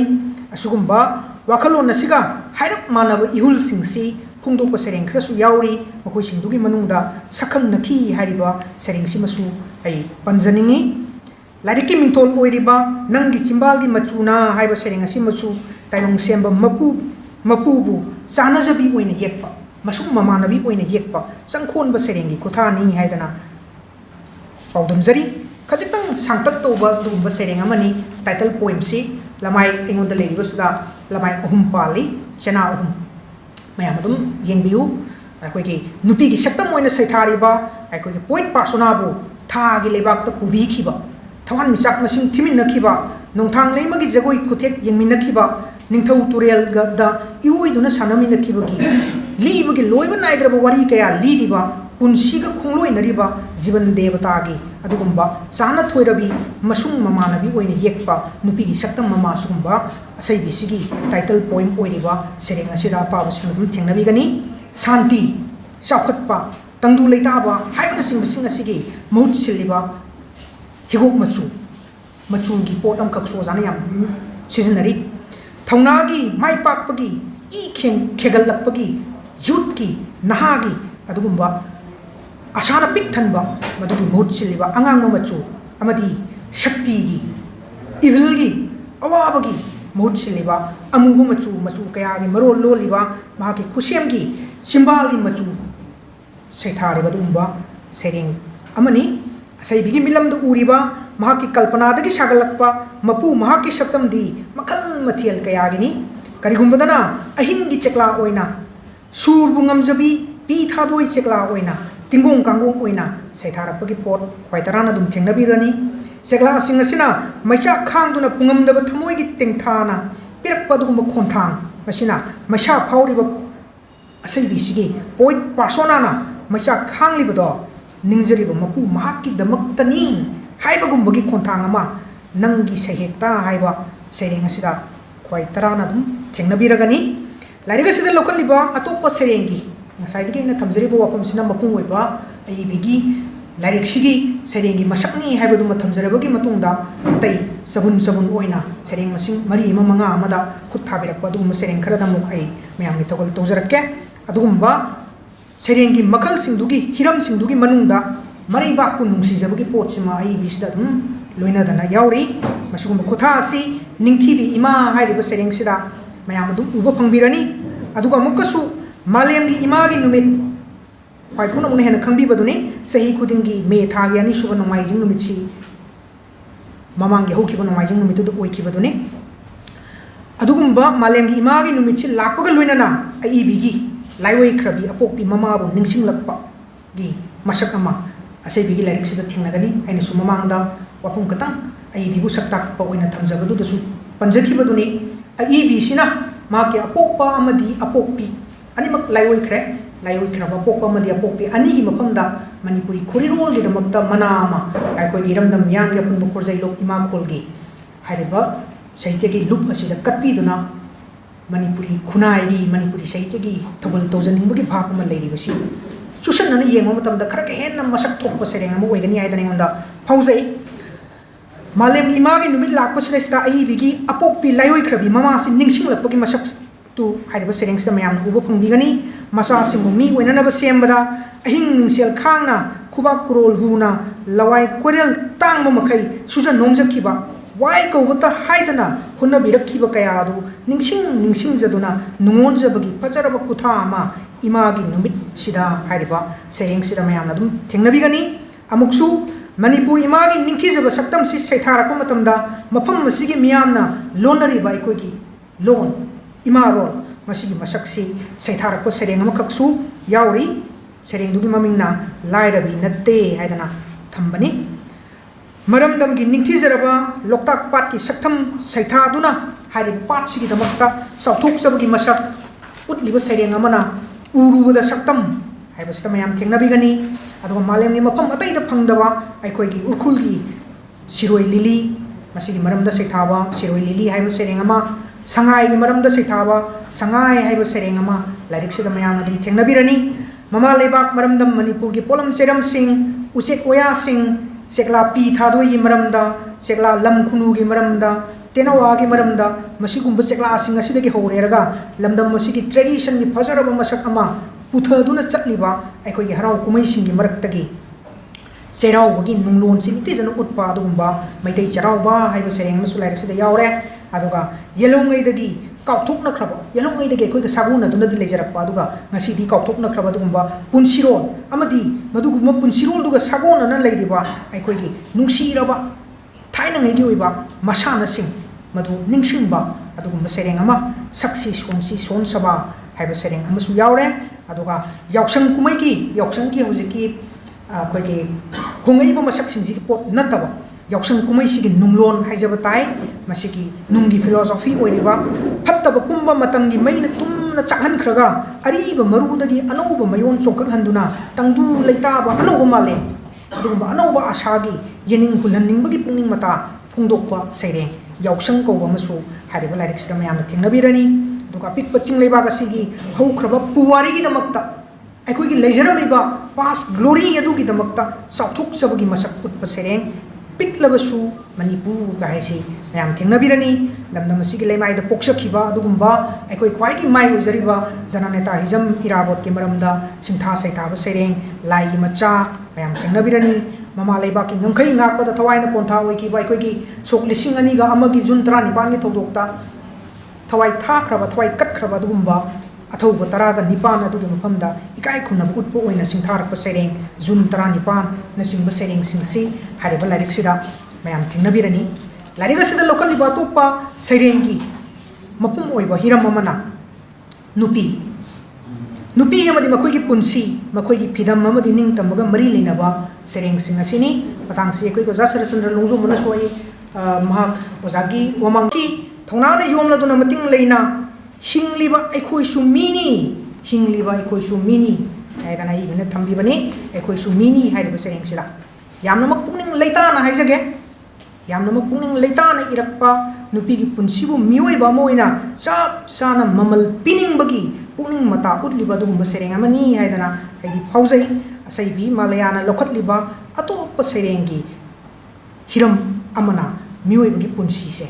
ꯃꯤꯑꯣꯏꯕꯒꯤ ꯄꯨꯟꯁꯤꯁꯤꯕꯨ ꯅꯨꯡꯁꯤꯅ ꯌꯦꯡꯉꯛꯄ ꯁꯩꯔꯦꯡꯒꯤ ꯈꯨꯊꯥ ꯑꯁꯤꯅꯤ ꯍꯥꯏꯗꯅ ꯑꯩ ꯑꯃꯨꯛꯀꯁꯨ ꯄꯥꯎꯗꯝꯖꯔꯤ ꯃꯈꯜ ꯑꯁꯤꯒꯤ ꯃꯅꯨꯡ ꯆꯟꯅ ꯆꯍꯤꯒꯤ ꯄꯣꯠꯂꯨꯝꯅ ꯅꯣꯡꯃ ꯅꯣꯡꯃꯒꯤ ꯅꯟꯊꯔꯛꯄꯒ ꯂꯣꯏꯅꯅ ꯄꯣꯛꯂꯝꯗꯅ ꯄꯣꯛꯂꯕ ꯇꯥꯡꯂꯕ ꯃꯤꯑꯣꯏ ꯄꯣꯛ ꯑꯁꯤꯗ ꯄꯣꯛꯆꯔꯨꯕꯒꯤ ꯃꯍꯩ ꯑꯣꯏꯅ ꯀꯔꯤꯁꯨ ꯇꯧꯕ ꯉꯝꯂꯝꯗꯅ ꯍꯜꯂꯒꯗ꯭ꯔꯥ ꯁꯤꯔꯒꯗ꯭ꯔꯥ ꯍꯥꯏꯅ ꯃꯤꯄꯥꯏꯖꯕ ꯆꯤꯡꯅꯖꯕ ꯑꯗꯨꯒꯨꯝꯕ ꯄꯨꯛꯅꯤꯡ ꯃꯣꯇꯥ ꯎꯠꯂꯛꯄ ꯁꯩꯔꯦꯡ ꯑꯃꯈꯛꯇꯤ ꯍꯟꯕ ꯇꯥꯔꯕ꯭ꯔꯥ ꯍꯥꯏꯕ ꯁꯩꯔꯦꯡꯁꯤ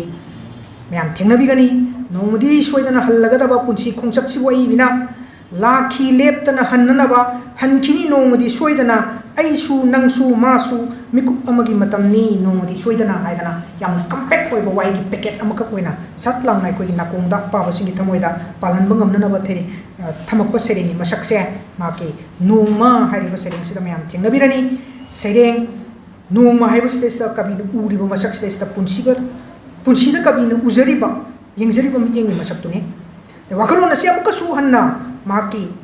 थवाइदी चटखिगनी नोंगमा तिनखिगनी हक्सांग पोलांगसु मालेमदा लेहौगदबदी हिंगलंबगी वारीदुनी मसक थोक्लबसिंगी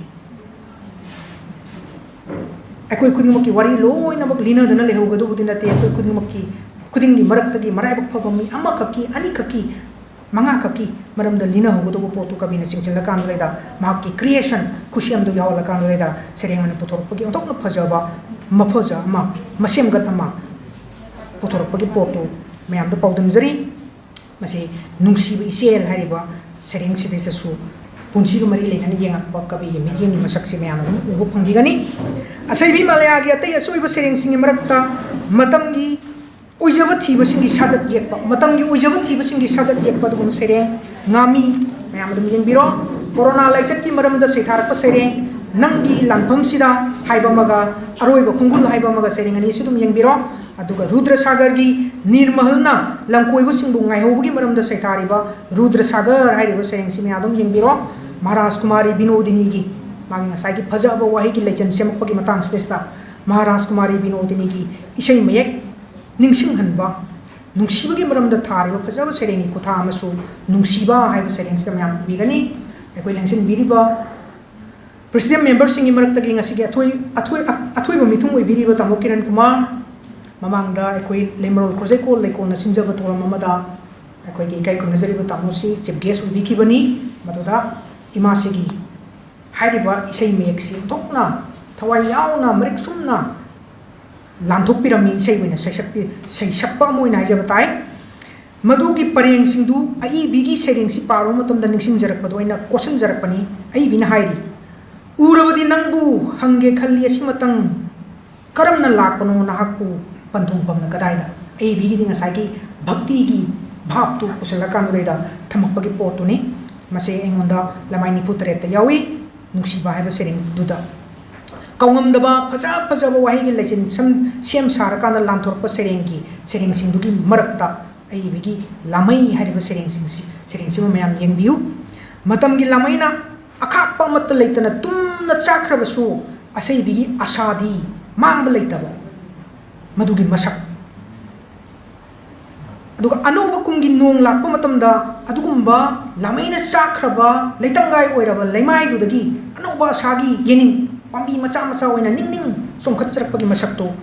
अइबिगी खुथास देस्ता अइ थेंगनजबदो मयामदा पाउदमजदब ngamjadabdagi thoina imasi pungning changna lokatchai adugumba malem leitangai dudagi anoba asagi yening chonglakigani haibigi asa sima matam punamakta ai bina lokatliba sereng kharas testa thamakpagi potsi mai koi thengnare khonthok manaba wahigi changi moina koi ojan nirmala rajkumari gi sereng amasu Manipur press club ta ikui kuidringai da phungkiba ma lei madudasu oja nirmala rajkumari nasu serengi syllable sigi na pu ta basi mana halakan be putor ko serengi ngai ba kotha ma koi thengna khre maduga hairap mana ba mong ma doza kenona su Malaya MOIRANGTHEM na su luna tina ba marom oibagi mati sereng stage sa ai jodu mom thage nang jodu mom thau gaina haina bra dum di kangdre ondok na ngai ga ba yam rhythmic oiba adugum ba serengi masak ama hinglu bada haiba stage ta mayam thengna bigani adum mayam pabiu nungai biu serengi rhythmic oiba mahaudu paraga dum lopiu Barat Tampaki jiri lamdam da poksabi asaibi Malaya MOIRANGTHEM na Imphal mayon da han boina sereng kudol tamki basi ai bina lariki womang yan bada haibi bagi matungina malem ge sereng ge nomit amadani haidana thambi bani mase koi ke United Nations Education Scientific and Cultural Organization samsna UNESCO haidana leiba samsthana sina so sim samapan maputraga mapan sidaista Mars ki tang kunma thoi bu malem ge sereng ge nomit ni haina loktoki badagi ai koi ge lamdam sidaista su hairiba sereng ge nomit ase पांथोक्तुना सेरेंग सेदिनबगी theorem के आगलना पालन तोक्तुना लाखिबनी मदुगुंबा पालन तोबगी नुमिदम खक्ता मदुवाइन सुम खंजबदा कोइ साथो लुकी तमो सरचांथियाम लेंजिन बिरमबनी Moina सिनबो इरमगद्रा मदुगुंबा नुमित अदुदा असैबिगी सेरेंग अमा लांथोक सखिबसिना अखोइगी लमदमसिदा हाइबदि इम्फाल मेयोल सिदैसिदा सेरेंग पाबगी अईबिगी सेरेंग पाबगी खोंचत असि हौखिबनि मदुदैदा सरुक याबा फंगजबदुदा सेरेंग पाबा फंगजखिबदुदैदा असैबिदा पिरक्पा सेरेंगी कांगमद्रबा इहुल कलासिगी सेरेंगी कलासिगी अंगक्पा मयाय अमा सैथारक्पा सेरेंगी फजब खुथा अमा खुदोलनि नंदी हाइदना अईबिगी लाइरिकसिदा याउरी अमुक्सु लमदम मसिगी असैबिसिंगना असैबी मलया मोइरांगथेम तेंचिन बिरिबसिंगी मरक्तगी पुनमंग हेन खंगबिबदुने असैबी मलया मोइरांगथेमगा सखंगनरिबा महाकी सेरेंगसिंगा पाउ फाउनरिबसि फेसबुक पेज ओइना हांदोकलिबा महाकी सोशल मीडिया की प्लेटफॉर्म असिदगिसु याम चाउबा मफम अमनि हाइदना लौजै मरम अदुना मीडिया सिबु अखोइगी असैबी असिना यामना लुना अमदि लुमना लौजबगी मसक माकी ngasi phongiba serengi larik asida mayam thengnabigani wakalon asi phungdu eraga phachaba serengi khutha oina putorak padugumba sereng amakhakti isel duda hairiba sereng sini haidana ai mayam do paudamjari losilakpada thamjaningbadi aikoigi asaibi malayam moirangthem punsiu yamna kupna manung hunjinna yengjari bi adugumba asaibi amani icham chamba ayuk numidangni punsida ngangna sanaribo wahiwata londa puda sizinaduna samna phongdokpa मफोंदोक्ता पुंसीगी काचिन योक्सिन्ना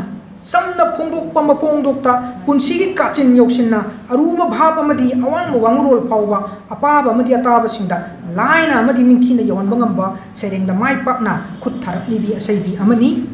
Jiri माइकैरोमदगी मपुंगदा भक्तिदा ममाइ ओनसिनबा नुपीना इबा सेरेंगी अनौबा लमायमा ngasi phongiba serengi larik asina hangdokpa horagani haidana aigi thajaba thamjari mystic amagumna tengban basibu yengnana bohonarakpa nataba taragasu mahaki punsigi awa nungai anigi tainapam oiriba mapu magi mapamda changjaba serengi khutha sing hairiba ngasi puthoiba larik sida marang kaina yauba pa basingna tengnabiragani aduga penthok jaba ngaksu nataba oina jabagi awa potha jabagi kathok jabagi ihul singna ipun pullaba mahaki serengna wakalgi phijangsi haidorpa matamda asengba taibangda mikap thorakpada asha mangdaba kanglaba pamelda anau yening hulhaning bagi pungning matana waroisan oiba adugumba serengi kutha amana eibi serengi lairikasiki waroisan oina aroiba sereng oina thambibani aigi anobu numit haidana thambiriba serengsi mayam pabiu masidaisida aibina phongdokliba पुनिंग मतासिदा आशा अमा अदुम मतम पुनमक्ता लोइना दुना लेबगी पोटसि मयाम थेंगनाबिगनी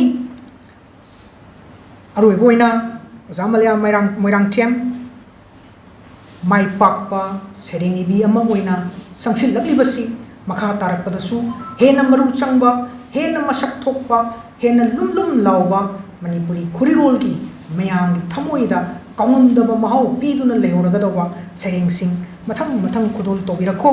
तौबिरक्पा ngambsu oigani haibagi achekpa thajabaju ozana serengi lari ani puthokki basidagi apaba mo oina aikoi thamoi dasu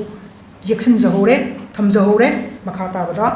hena mai pakko obirakko haibo wafam si thamjaraga aigi mayam do wafam kharadang thamjabasi tension jari maina han lojai yamna nungai jai tajabada jagumarigi kenasi zamalaya ibiba barang torban dagi murni uza malaya moirangthem na iba sereng singsi ke laina basita pada sereng amakantang ai lanthokna tokpa ngamjadre minute ani khatang lojage malang banangna lamai chamaga bunipanda malang banangna taru sangbandaramba atia toina lapanong haugi amubanong khong pareng na saktam onthi tamthiba taru sangbandaramba atia toina lapanong haugi amubanong khong pareng na saktam onthi tamthiba mamsilakpada atiada mamsilai maleksu mipai halli nang bulai tadana silakli umlakli loinaitana maikei kayagi nonglei nungsit torban ani ki marakta jeliba ichel di nungsi ichel ni tatpadaba churak laba akan banung jusina churak laba akan banung jusina maikei khangda sapugi chenthar ba ichel na chau thokladra tanik chari leyaina kinthakidra machintana thambiramba iralni chingtam anigi khabiramba sambalni ipa ipuna senabidana mangkhrabadi ijau thotuna warangkini aikhoibu tulam chatki makhoina atya makoi da mangliba amuba nongki mabaibu humduna pubikro amamba pumba ujanaba atyagi aseng saktambu he malang banang mathangsi naba thungi warol sing masi thangki chungi mangoina na ai bina lairik si phong pa matamda Nanggi Chinbalgi Machuna ko balai for balai si isana zati sa jiri bang ki wala ka su lairik si number ko pa namak Manipur da thang to ni lairik si phong pa matamda taseng na wabi khiba mating pang khiba khara da to bi mal khambo ina kai khum na po ina acham khudol among ta pinini no jana ta ki rehi na hanba matan hanba ne han se ke life makhum ye piba za Randhir Kumar Yendreba hak le ke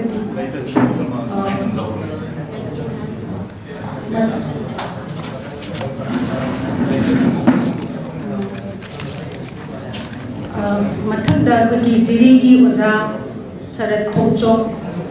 lairik sipong pamatamda wazagi hakteng na tingbang giba sige kai khum na ba na chamba ko matang ai bina bijani waza sarat thongchom ne khatir na ba di Manipur Short Story Society ki General Secretary Mr. Khuman Mari natra basu idagi hena I mari dagi hena nakna loina jariba itaroi janet Malaya Kumari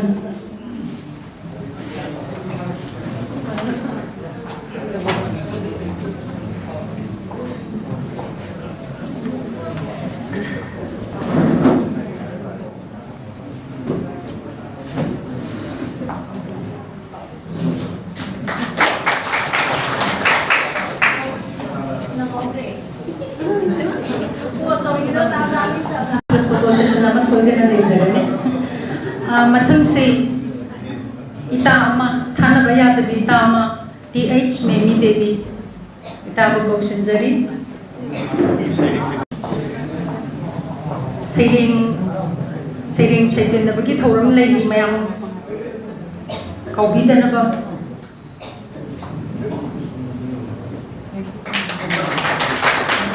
mathang di ai bigi lairik sin nambada choba thudang lobi kiba khoi wa Rakesh Naude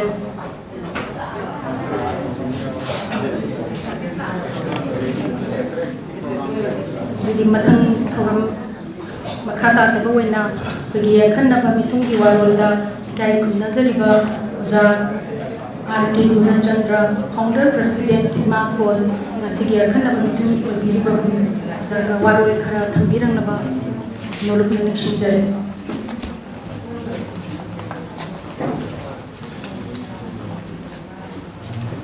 Dam lamna lai kaba pai Jibang district lagi lengbi rakba Moirangthem Malaya Malaya Nanggi Chinbalgi Machuna haibalai si pong ba sidaida pangda lengshin biriba sigi function si mapung na baidang telengshin biriba puna mag aina kai kuno ba loyena kurumjari ruga daista laibiriba CPS gesawana aduga puri biwa kuno ko aina samjallaga matam si yam laudana bagida mutta ikai nabadu uchari tasengna haragadi masai sailing ibai se thamoi de horak kadawni spontaneous flow haiba heart gi lagadawni haiba si matungina ngasi se heart to heart heartily kaiba wahi do ai sinna jani maram di kaino ida progressive se ꯂꯩꯈꯤꯗꯕ ꯏꯌꯥꯝꯕ ꯔꯥꯃꯦꯁ ꯆꯟꯗ꯭ꯔ ꯂꯩꯈꯤꯗ꯭ꯔ ꯃꯇꯨꯡꯗ ꯏꯟꯆꯥꯔꯖꯁꯤ vice president ꯑꯣꯏꯅ ꯑꯩꯒꯤ ꯏꯆꯟ ꯅꯤꯔꯃꯂꯥ ꯔꯥꯖꯀꯨꯃꯥꯔꯤꯅ ꯑꯣꯏꯕ ꯑꯗꯒꯤ ꯀꯟꯚꯦꯅꯔꯁꯤꯗꯤ all ꯏꯟꯗꯤꯌꯥꯒꯤ ꯑꯣꯏꯅ ꯃꯌꯥꯝꯅ ꯌꯥꯝꯅ ꯄꯥꯝꯅꯔꯤꯕ ꯑꯦꯀꯥꯗꯦꯃꯤꯒꯤ ꯑꯦꯋꯥꯔꯗ ꯑꯃ ꯐꯪꯉꯦ ꯍꯥꯏꯕꯗ ꯌꯥꯝ ꯍꯔꯥꯎꯕ ꯑꯗꯨꯒꯨꯝꯕ ꯃꯤꯁꯛ ꯑꯃꯅ ꯑꯣꯏꯕ ꯂꯣꯏꯅꯅ ꯉꯁꯥꯏ ꯒꯦꯁ ꯑꯣꯏꯅ ꯂꯦꯡꯁꯤꯟꯕꯤꯔꯤꯕ ꯑꯩꯈꯣꯏꯒꯤ ꯑꯣꯖꯥ ꯁꯔꯆꯟꯗ꯭ꯔ ꯂꯣꯡꯖꯣꯝꯕ ꯕꯨꯛ ꯔꯤꯚ꯭ꯌꯨꯒꯤ ꯃꯇꯥꯡꯗꯗꯤ ꯍꯧꯖꯤꯛꯀꯤ ꯄ꯭ꯔꯖꯦꯟ ꯇ꯭ꯔꯦꯟꯗ ꯀꯣꯟꯇꯦꯛꯁꯇ ꯅꯝꯕꯔ 1 ꯏꯟ ꯗ ꯁ꯭ꯇꯦꯠꯄꯨ ꯍꯥꯏꯕꯗ ꯈꯔ ꯑꯃ ꯋꯥꯔꯧꯕꯤꯔꯒꯁꯨ ꯅꯝꯕꯔ 2 ꯍꯥꯏꯔꯐꯥꯎ ꯌꯥꯔꯕ ꯌꯥꯏ ꯌꯥꯝ ꯋꯥꯡꯅ ꯐꯖꯅ ꯔꯤꯚ꯭ꯌꯨ ꯇꯧꯕ ꯃꯥꯅ ꯉꯥꯡꯕꯁꯤ ꯌꯥꯝ ꯍꯦꯟꯅ ꯇꯥꯅꯤꯡꯕꯒꯤ ꯏꯈꯧ ꯂꯥꯡꯕ ꯑꯃ ꯂꯩꯕꯅꯤꯅ ꯃꯗꯨꯁꯨ ꯕꯨꯛ ꯔꯤꯚ꯭ꯌꯨअर ꯑꯣꯏꯅ ꯊꯝꯗ꯭ꯔꯒꯁꯨ ꯑꯩꯅ ꯃꯇꯝꯁꯤ ꯌꯥꯝꯁꯨ ꯅꯍꯥ ꯑꯣꯏꯔꯤꯕ ꯀ꯭ꯔꯤꯇꯤꯛ ꯑꯣꯏꯕꯅꯤꯅ ꯃꯉꯣꯟꯗ ꯄꯤꯖꯅꯤꯡꯉꯤ ꯑꯇꯣꯞꯄ ꯑꯃꯅ ꯑꯩꯉꯣꯟꯗ ꯌꯥꯝ ꯅꯨꯡꯉꯥꯏꯖꯔꯤꯕꯅ ꯕꯥꯇꯣꯟꯒꯤ ꯃꯅꯝꯗꯕꯨꯗꯤ ꯄ꯭ꯔꯣꯒ꯭ꯔꯥꯝꯗꯗꯤ ꯍꯥꯞꯄꯤꯔꯦ ꯄ꯭ꯔꯣꯒ꯭ꯔꯥꯝ ꯍꯥꯏꯗꯤ ꯕꯥꯇꯣꯟꯒꯤ ꯀꯥꯔꯗꯁꯤ ꯁꯣꯏꯔꯦ ꯍꯥꯏꯕ ꯅꯠꯆꯗꯦꯀꯣ ꯕꯨꯛ ꯔꯤꯚ꯭ꯌꯨअरꯁꯦ ꯃꯤꯌꯥꯝꯅ ꯌꯥꯝꯅ ꯄꯥꯝꯕ ꯀꯨꯃꯥꯔꯤ ꯆꯅꯨ ꯑꯣꯏꯅ ꯃꯅꯤꯄꯨꯔ ꯌꯨꯅꯤꯚꯔꯁꯤꯇꯤꯒꯤ ꯑꯣꯏꯗ꯭ꯔꯤꯉꯩꯗꯒꯤ ꯂꯤꯔꯣꯡ ꯍꯥꯎꯔꯩꯕꯤꯒꯤ ꯑꯦꯁꯤꯁꯇꯦꯟ ꯄ꯭ꯔꯣꯐꯦꯁꯔ ꯑꯣꯏꯔꯤꯉꯩꯗꯒꯤ ꯑꯩ ꯈꯪꯖꯔꯦꯕ ꯌꯥꯝ ꯑꯉꯥꯡ ꯑꯣꯏꯅ ꯃꯥꯅ ꯊꯕꯛ ꯖꯣꯏꯟ ꯇꯧꯕꯗꯒꯤ ꯇꯥꯛꯄ ꯃꯇꯝꯁꯤꯗ ꯑꯩꯁꯦ ꯑꯩ ꯑꯣꯏꯕ ꯍꯥꯏꯒꯗ꯭ꯔꯥ ꯑꯩꯒꯤ ꯌꯨꯝꯅꯥꯛꯅꯔ ꯀꯔꯤꯅꯣ ꯌꯥꯝꯅ ꯅꯨꯡꯁꯤꯗꯕ ꯃꯇꯥꯡꯁꯨ ꯍꯦꯛ ꯌꯥꯎꯏ ꯑꯗꯣ ꯔꯤꯚ꯭ꯌꯨअरꯁꯤ ꯃꯇꯝ ꯂꯧꯅꯅꯕ ꯁꯨꯝ ꯇꯧ ꯂꯩꯕ ꯃꯁꯤꯒꯨꯝꯕ ꯃꯈꯜꯒꯤ ꯔꯤꯚ꯭ꯌꯨअरꯁꯤ ꯑꯩ ꯑꯣꯜꯋꯦꯖ ꯍꯦꯇꯦꯠ ꯃꯣꯏꯁꯦ ꯔꯤꯖꯦꯛꯇꯦꯠ ꯑꯣꯏꯌꯦꯕ ꯃꯔꯝꯗꯤ ꯅꯪꯗꯤ ꯀꯌꯥꯝ ꯐꯕ ꯔꯤꯚ꯭ꯌꯨअरꯅꯣ ꯑꯩꯗꯤ ꯍꯩꯇꯕꯅꯤꯅ ꯌꯥꯝ ꯁꯥꯡꯉꯤꯗꯤ ꯑꯗꯣ ꯃꯥꯅ ꯉꯥꯡꯕꯗꯨꯁꯨ ꯃꯌꯥꯝꯅ ꯇꯥꯅꯤꯡꯉꯣꯏꯗ ꯑꯣꯏꯔꯒꯗꯤ ꯈꯔ ꯇꯦꯟ ꯉꯥꯡꯍꯟꯖꯅꯤꯡꯕ ꯁꯤꯃ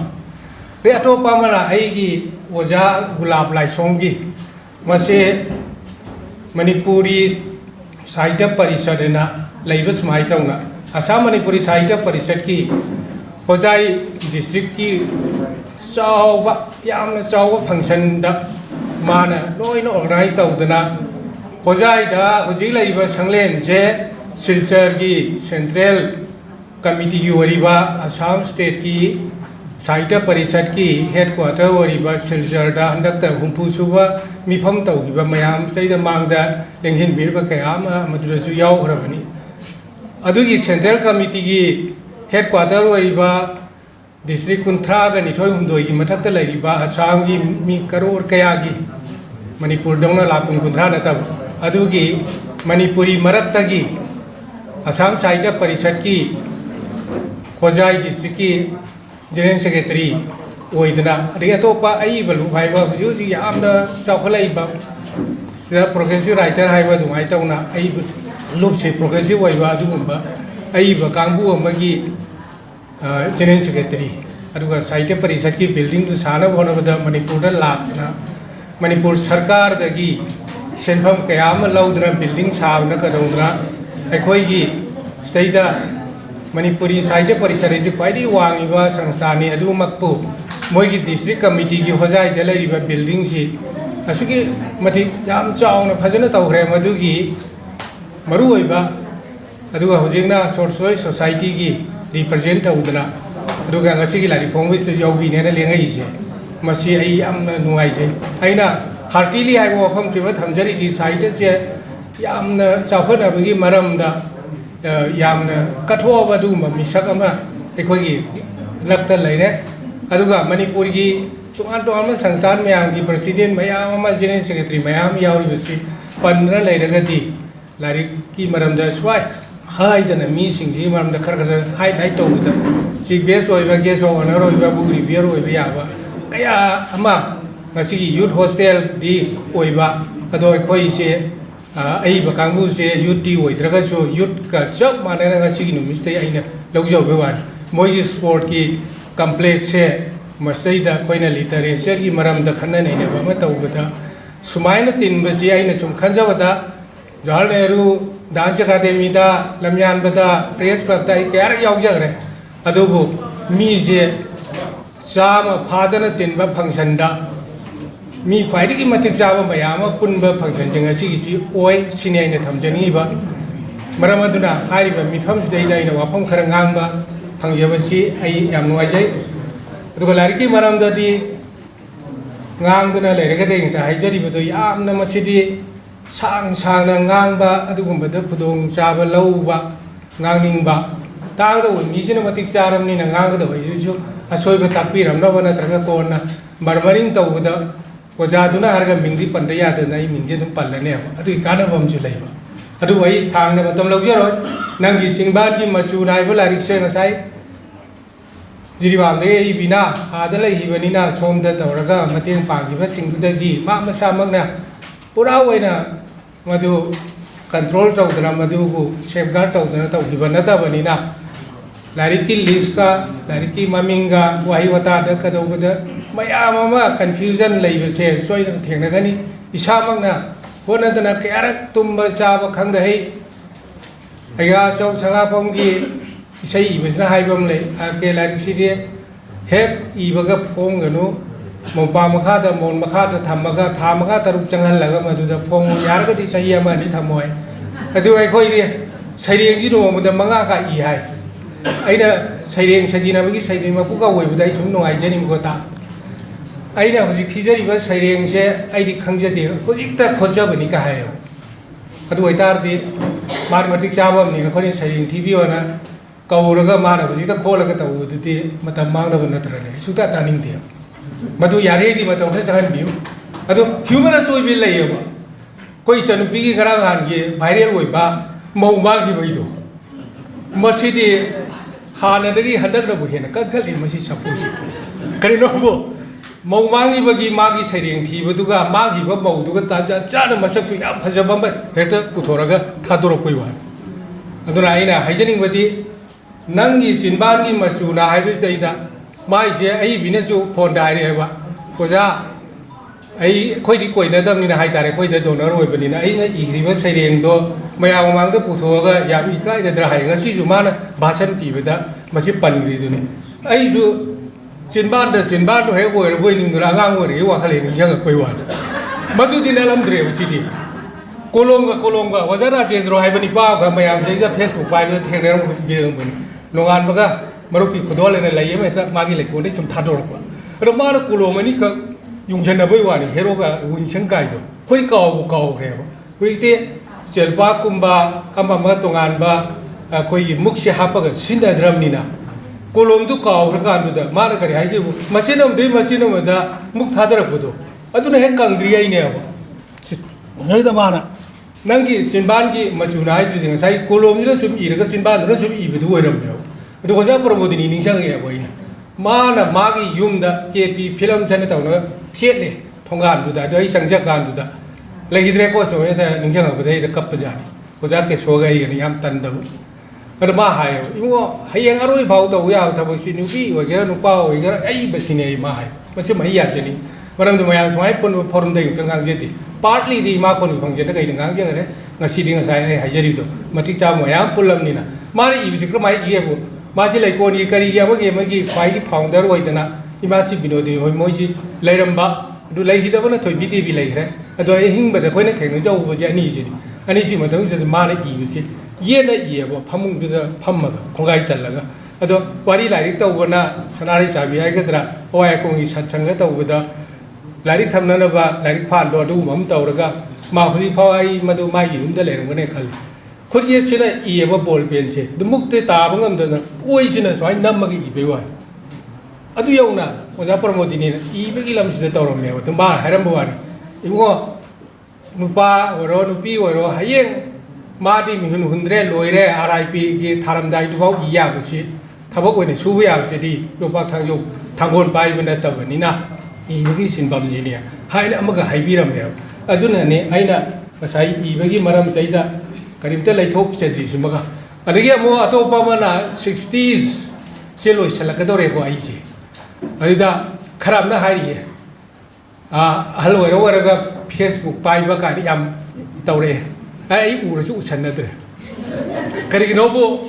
आई मसी हेक तौरुबदगी बा हार साइते तौदुना सही कुन-कुंद्रा तौबदा खंगबा मसिंगदगी हंदकी सही मरी मंगा जे आइना खरा कन्ना स्मार्टफोन सि पाइबदगी खंगबा मीसे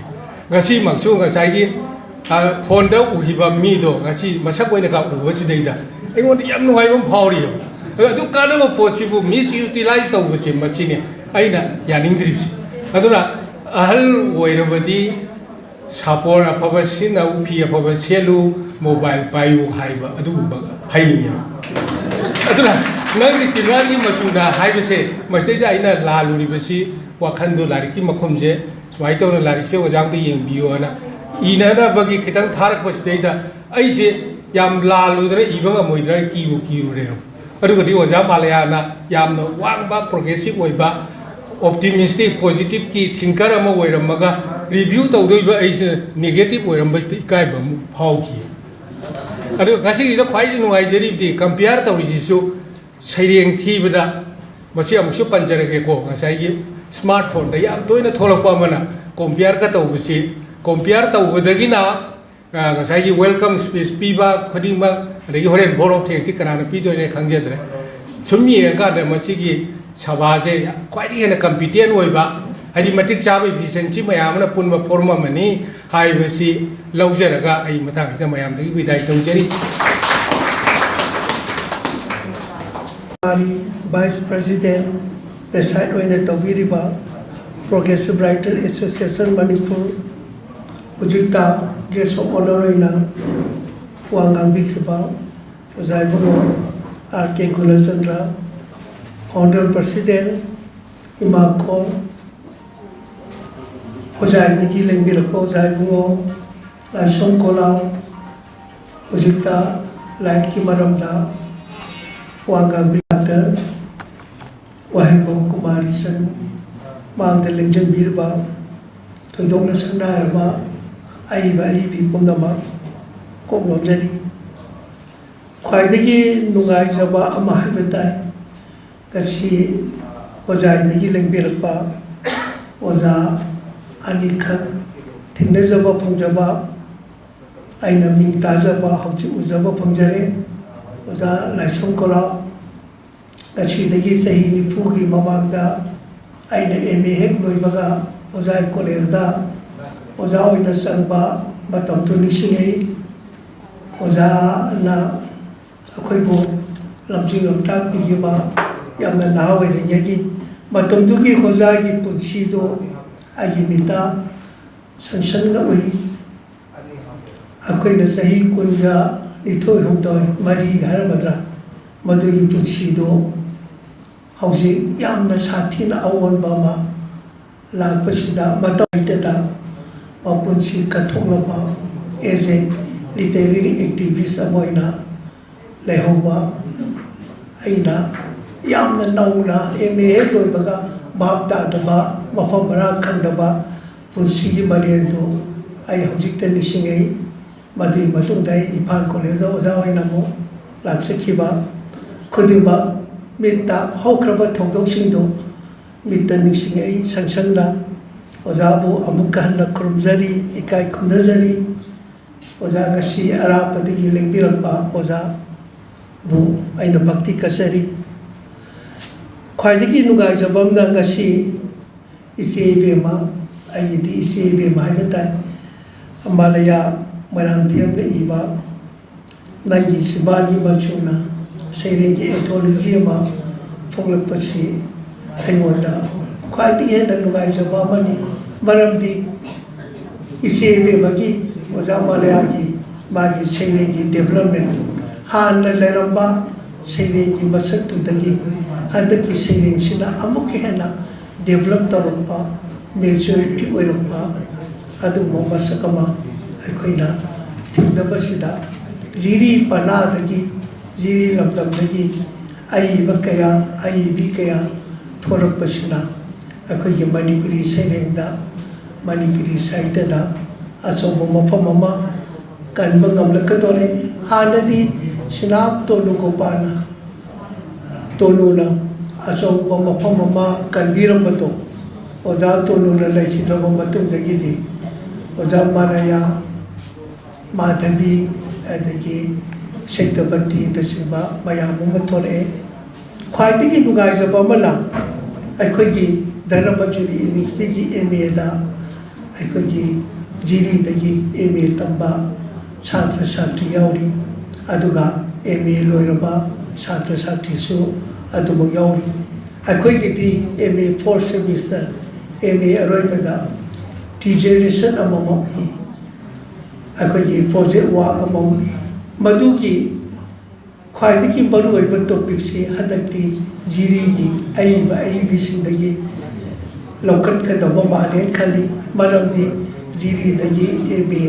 Manipuri tamba satri sing yauri aduna maduma aduga research ki andai research kaugre research ki scholar la ani soidna madugi maramda moi la ka dadi akoi gi jiri gi ai bi khar dagi soidna akoi gi topic khara natraga chapter amadi ani di soidna Manipuri poetry ki section sida ai yaw kane khali maramdi akogi model literature si aina MA gi solution sida aina takpi aduna akogi project work sing si model literature ya sing si aina pai banina jiri lamdam gi mafam ama aina so yamna maruoina madu thamjaningi aina khaljai hojagi kasargi Guwahati gi, Shillong gi, Tripura gi, Bangladesh gi, adagi akhoi Imphal dagi kharga lapa ai basigi maramda ai nainaba wareng kaya adagi book review kaya ai yam toine tawjagre Imphal manung gi de ai yani ai tha lapthokre maramdi khungam de leiba sing arapa de leiba Manipuri sing sigi mai mafam mama moi Manipuri site ki mafam mama moi de iriba moi gi kui khulan tho amadi mafam dog sing moi na si ne ba lon gi masak sing si masida akhoi na ano mama Imphal manung gi kabi sing ai ba sing de gi tok pa unique ne so ba masak ama akhoi na thingdaba gami ngamba sina akhoi na jiri lamdam gi adai kasar lamdam gi ozai gi adagi Guwahati gi Shillong gi sumaina adagi Tripura gi Silet gi makoina irakpa seding sida akogi Manipur gi lehau dagi sagalapa kabi singsidagi tongan masagama aikoina yoksan bangamdama adu masagama aikoina nauna thingai madu akoi yam ngai akoina thingnaba matam sida laikhidraba ai bi yaure kasar lamdam gi sanamasa sinha adagi Khairuddin Chowdhury Abdul Said Chowdhury na singba kaya adagi akhoi gi kasar lamdam dadi Manipuri site gi ai basingse asuki mati akhoi gi yamda thakwa na le sumai tawna Bangladesh ki ai ba maiteng macha khar le basingse sisu ai thagat chani hojagi ai ba mayam ba lai ai basi akhoi khangjai akhoi lai oina pa ba phangjakre aduna hairi ba mapan gi ai basing gi oiba tongan ba thesis ama soidna ai kota akhoi gi research scholar soidna lakane khali hauji kasar gi akhoi gi research tawge na form thajalapa ahum mari leire teacher candidate yauri site academy gi mana phangaba yauri asugumba singa se soidna kasar lamdam gi akhoi lai ki maramda soina nei gi harkani aduna aina akhoi gi sebe ma Malaya MOIRANGTHEM gi Nanggi Chinbalgi Machuna haiba sidadi serengi anthology sidadi aina thoina haningai lete lair ki wahau dogda aina sorapa masakamba pijakre masi akhoi gi mathangi megi sagon sen taba numit amada ai book review serialize oina sayon ahungumba ai phongdoknaba thorang tokjage aduga ai bisigi serengi anthology sida aina nangna phajaba sereng ani khak yawi lai macha sing haibanga serengi akhoi lai sigi mingthon ba Nanggi Chinbalgi Machuna haibasida masidi akhoi gi istandi bema kumari na yam mayek singna ꯄꯟꯕꯤꯈ꯭ꯔꯦ ꯅꯩꯅꯕꯤꯈ꯭ꯔꯦ ꯂꯥꯏꯒꯤ ꯃꯆꯥꯁꯤꯡ ꯍꯥꯏꯕ ꯁꯩꯔꯦꯡꯁꯤꯃꯗꯤ ꯑꯩ ꯈ꯭ꯋꯥꯏꯗꯒꯤ ꯐꯖꯩꯑꯅ ꯑꯩꯅ ꯁꯨꯝ ꯈꯟꯖꯩ ꯑꯩꯒꯤ ꯋꯥꯈꯜꯗ ꯃꯔꯝꯗꯤ ꯃꯁꯤꯗ ꯑꯏꯕꯤꯅ ꯃꯥꯒꯤ ꯁꯤꯝꯕꯣꯂꯤꯛ ꯃꯦꯇꯥꯐꯣꯔꯤꯀꯦꯜ ꯁꯤꯝꯕꯣꯜ ꯍꯥꯏꯒꯗ꯭ꯔꯥ ꯁꯤꯝꯕꯣꯂꯤꯛ ꯐꯣꯝꯗ ꯖꯣꯅꯣꯅꯦꯇꯥ ꯏꯔꯥꯕꯣꯠ ꯑꯩꯈꯣꯏꯅ ꯖꯅꯅꯦꯇꯥ ꯏꯔꯥꯕꯣꯠ ꯃꯤꯌꯥꯝꯒꯤ ꯂꯨꯆꯤꯡꯕ ꯏꯔꯥꯕꯣꯠꯀꯤ ꯃꯔꯝꯗ ꯃꯥꯅ ꯑꯥꯔꯠ ꯏꯟ ꯀꯟꯁꯤꯟꯃꯦꯟ ꯑꯩꯈꯣꯏꯒꯤ ꯑꯥꯔꯠꯁꯤ ꯌꯥꯝꯅ ꯀꯟꯁꯤꯜ ꯇꯧꯔꯒ ꯂꯣꯠꯁꯤꯜꯂꯒ ꯃꯥꯅ ꯏꯪꯒꯤꯠ ꯑꯣꯏꯅ ꯐꯣꯡꯗꯣꯛꯑꯒ ꯑꯔꯣꯏꯕꯗ ꯏꯔꯥꯕꯣꯠꯅꯦꯅ ꯃꯥꯅ ꯐꯣꯡꯗꯣꯔꯛꯄ ꯃꯇꯥꯡꯁꯤꯃꯗꯤ ꯑꯩꯈꯣꯏ ꯈꯨꯗꯤꯡꯗ ꯑꯩꯈꯣꯏꯒꯤ ꯊꯃꯣꯏꯗ ꯏꯔꯥꯕꯣꯠꯀꯤ ꯃꯇꯤꯛ ꯃꯒꯨꯟ ꯏꯔꯥꯕꯣꯠꯀꯤ ꯃꯁꯛ ꯃꯥꯒꯤ ꯏꯁꯇꯦꯆꯨ ꯑꯩꯈꯣꯏꯅ ꯎꯕ ꯐꯪꯍꯧꯗ꯭ꯔꯕ ꯏꯔꯥꯕꯣꯠꯀꯤ ꯏꯁꯇꯦꯆꯨꯗ ꯊꯦꯡꯅꯔꯤꯕ ꯃꯥꯒꯤ ꯐꯣꯇꯣꯗ ꯊꯦꯡꯅꯔꯤꯕ ꯃꯥꯒꯤ ꯃꯁꯛꯇꯨꯃꯛ ꯑꯩꯈꯣꯏꯒꯤ ꯃꯤꯠꯃꯥꯡꯗ ꯑꯩꯈꯣꯏꯒꯤ ꯊꯃꯣꯏꯗ ꯈꯤꯜꯂꯕꯣꯏ ꯎꯍꯜꯂꯕꯣꯏꯅ ꯑꯩꯈꯣꯏꯗ ꯐꯥꯎꯍꯟꯕꯁꯦ ꯃꯁꯤ ꯑꯏꯕꯤꯒꯤ ꯌꯥꯝꯅ ꯑꯩꯈꯣꯏꯒꯤ ꯃꯥꯒꯤ ꯀ꯭ꯔꯤꯌꯦꯁꯟꯁꯦ ꯀ꯭ꯔꯤꯌꯦꯇꯤꯞ ꯋꯥꯛ ꯁꯩꯔꯦꯡ ꯁꯤꯃꯛꯇꯗ ꯃꯥꯒꯤ ꯊꯣꯏꯗꯣꯛꯄ ꯃꯥꯒꯤ ꯀ꯭ꯔꯤꯌꯦꯁꯟ ꯂꯤꯇꯦꯔꯦꯔꯤ ꯀ꯭ꯔꯤꯌꯦꯁꯟ ꯑꯥꯔꯠ ꯍꯥꯏꯇꯥꯔꯦ ꯃꯗꯨ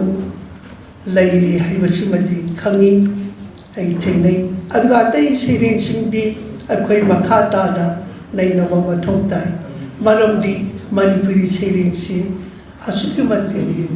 ꯍꯣꯡꯉꯤ ꯑꯗꯨꯒ ꯑꯁꯨꯛꯀꯤ ꯃꯇꯤꯛ ꯇꯥꯡꯉꯤ ꯃꯔꯝꯗꯤ ꯑꯩꯈꯣꯏꯅ BA ꯑꯣꯅꯔꯁꯇ ꯅꯠꯇ꯭ꯔꯒ MAꯗ ꯁꯩꯔꯦꯡꯁꯤꯡꯁꯦ ꯈꯟꯒꯠꯂꯒ ꯇꯝꯃꯛꯄ ꯃꯇꯝꯗ ꯁꯩꯔꯦꯡꯁꯤꯡꯁꯤ ꯑꯁꯨꯛꯀꯤ ꯃꯇꯤꯛ ꯂꯨꯏ ꯑꯁꯨꯛꯀꯤ ꯃꯇꯤꯛ ꯋꯥꯍꯟꯊꯣꯛꯁꯤ ꯄꯤꯅꯕ ꯂꯥꯛꯅꯕꯗ ꯑꯣꯖꯥ ꯑꯃꯠꯇꯅ ꯁꯩꯔꯦꯡꯗ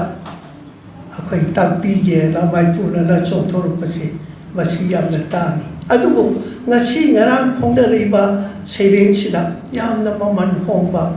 ꯒ꯭ꯔꯥꯃꯥꯇꯤꯀꯦꯜ ꯅꯠꯇ꯭ꯔꯒ ꯄꯪꯆꯨꯌꯦꯁꯟ ꯌꯥꯎꯔꯛꯇꯕ ꯍꯥꯏꯅꯤꯡꯕ ꯍꯦꯛꯇ ꯍꯥꯏꯔꯛꯄ ꯐꯣꯡꯗꯣꯛꯅꯤꯡꯕꯗꯤ ꯍꯦꯛꯇ ꯐꯣꯡꯗꯣꯛꯅꯤꯡꯕ ꯃꯗꯨꯒꯤ ꯑꯩꯈꯣꯏꯒꯤ ꯁꯤꯀ꯭ꯋꯦꯟꯁ ꯅꯠꯇ꯭ꯔꯒ ꯑꯩꯈꯣꯏꯒꯤ ꯃꯥꯒꯤ ꯀꯩꯅꯣꯁꯤ ꯂꯩꯔꯛꯇꯕ ꯃꯁꯛ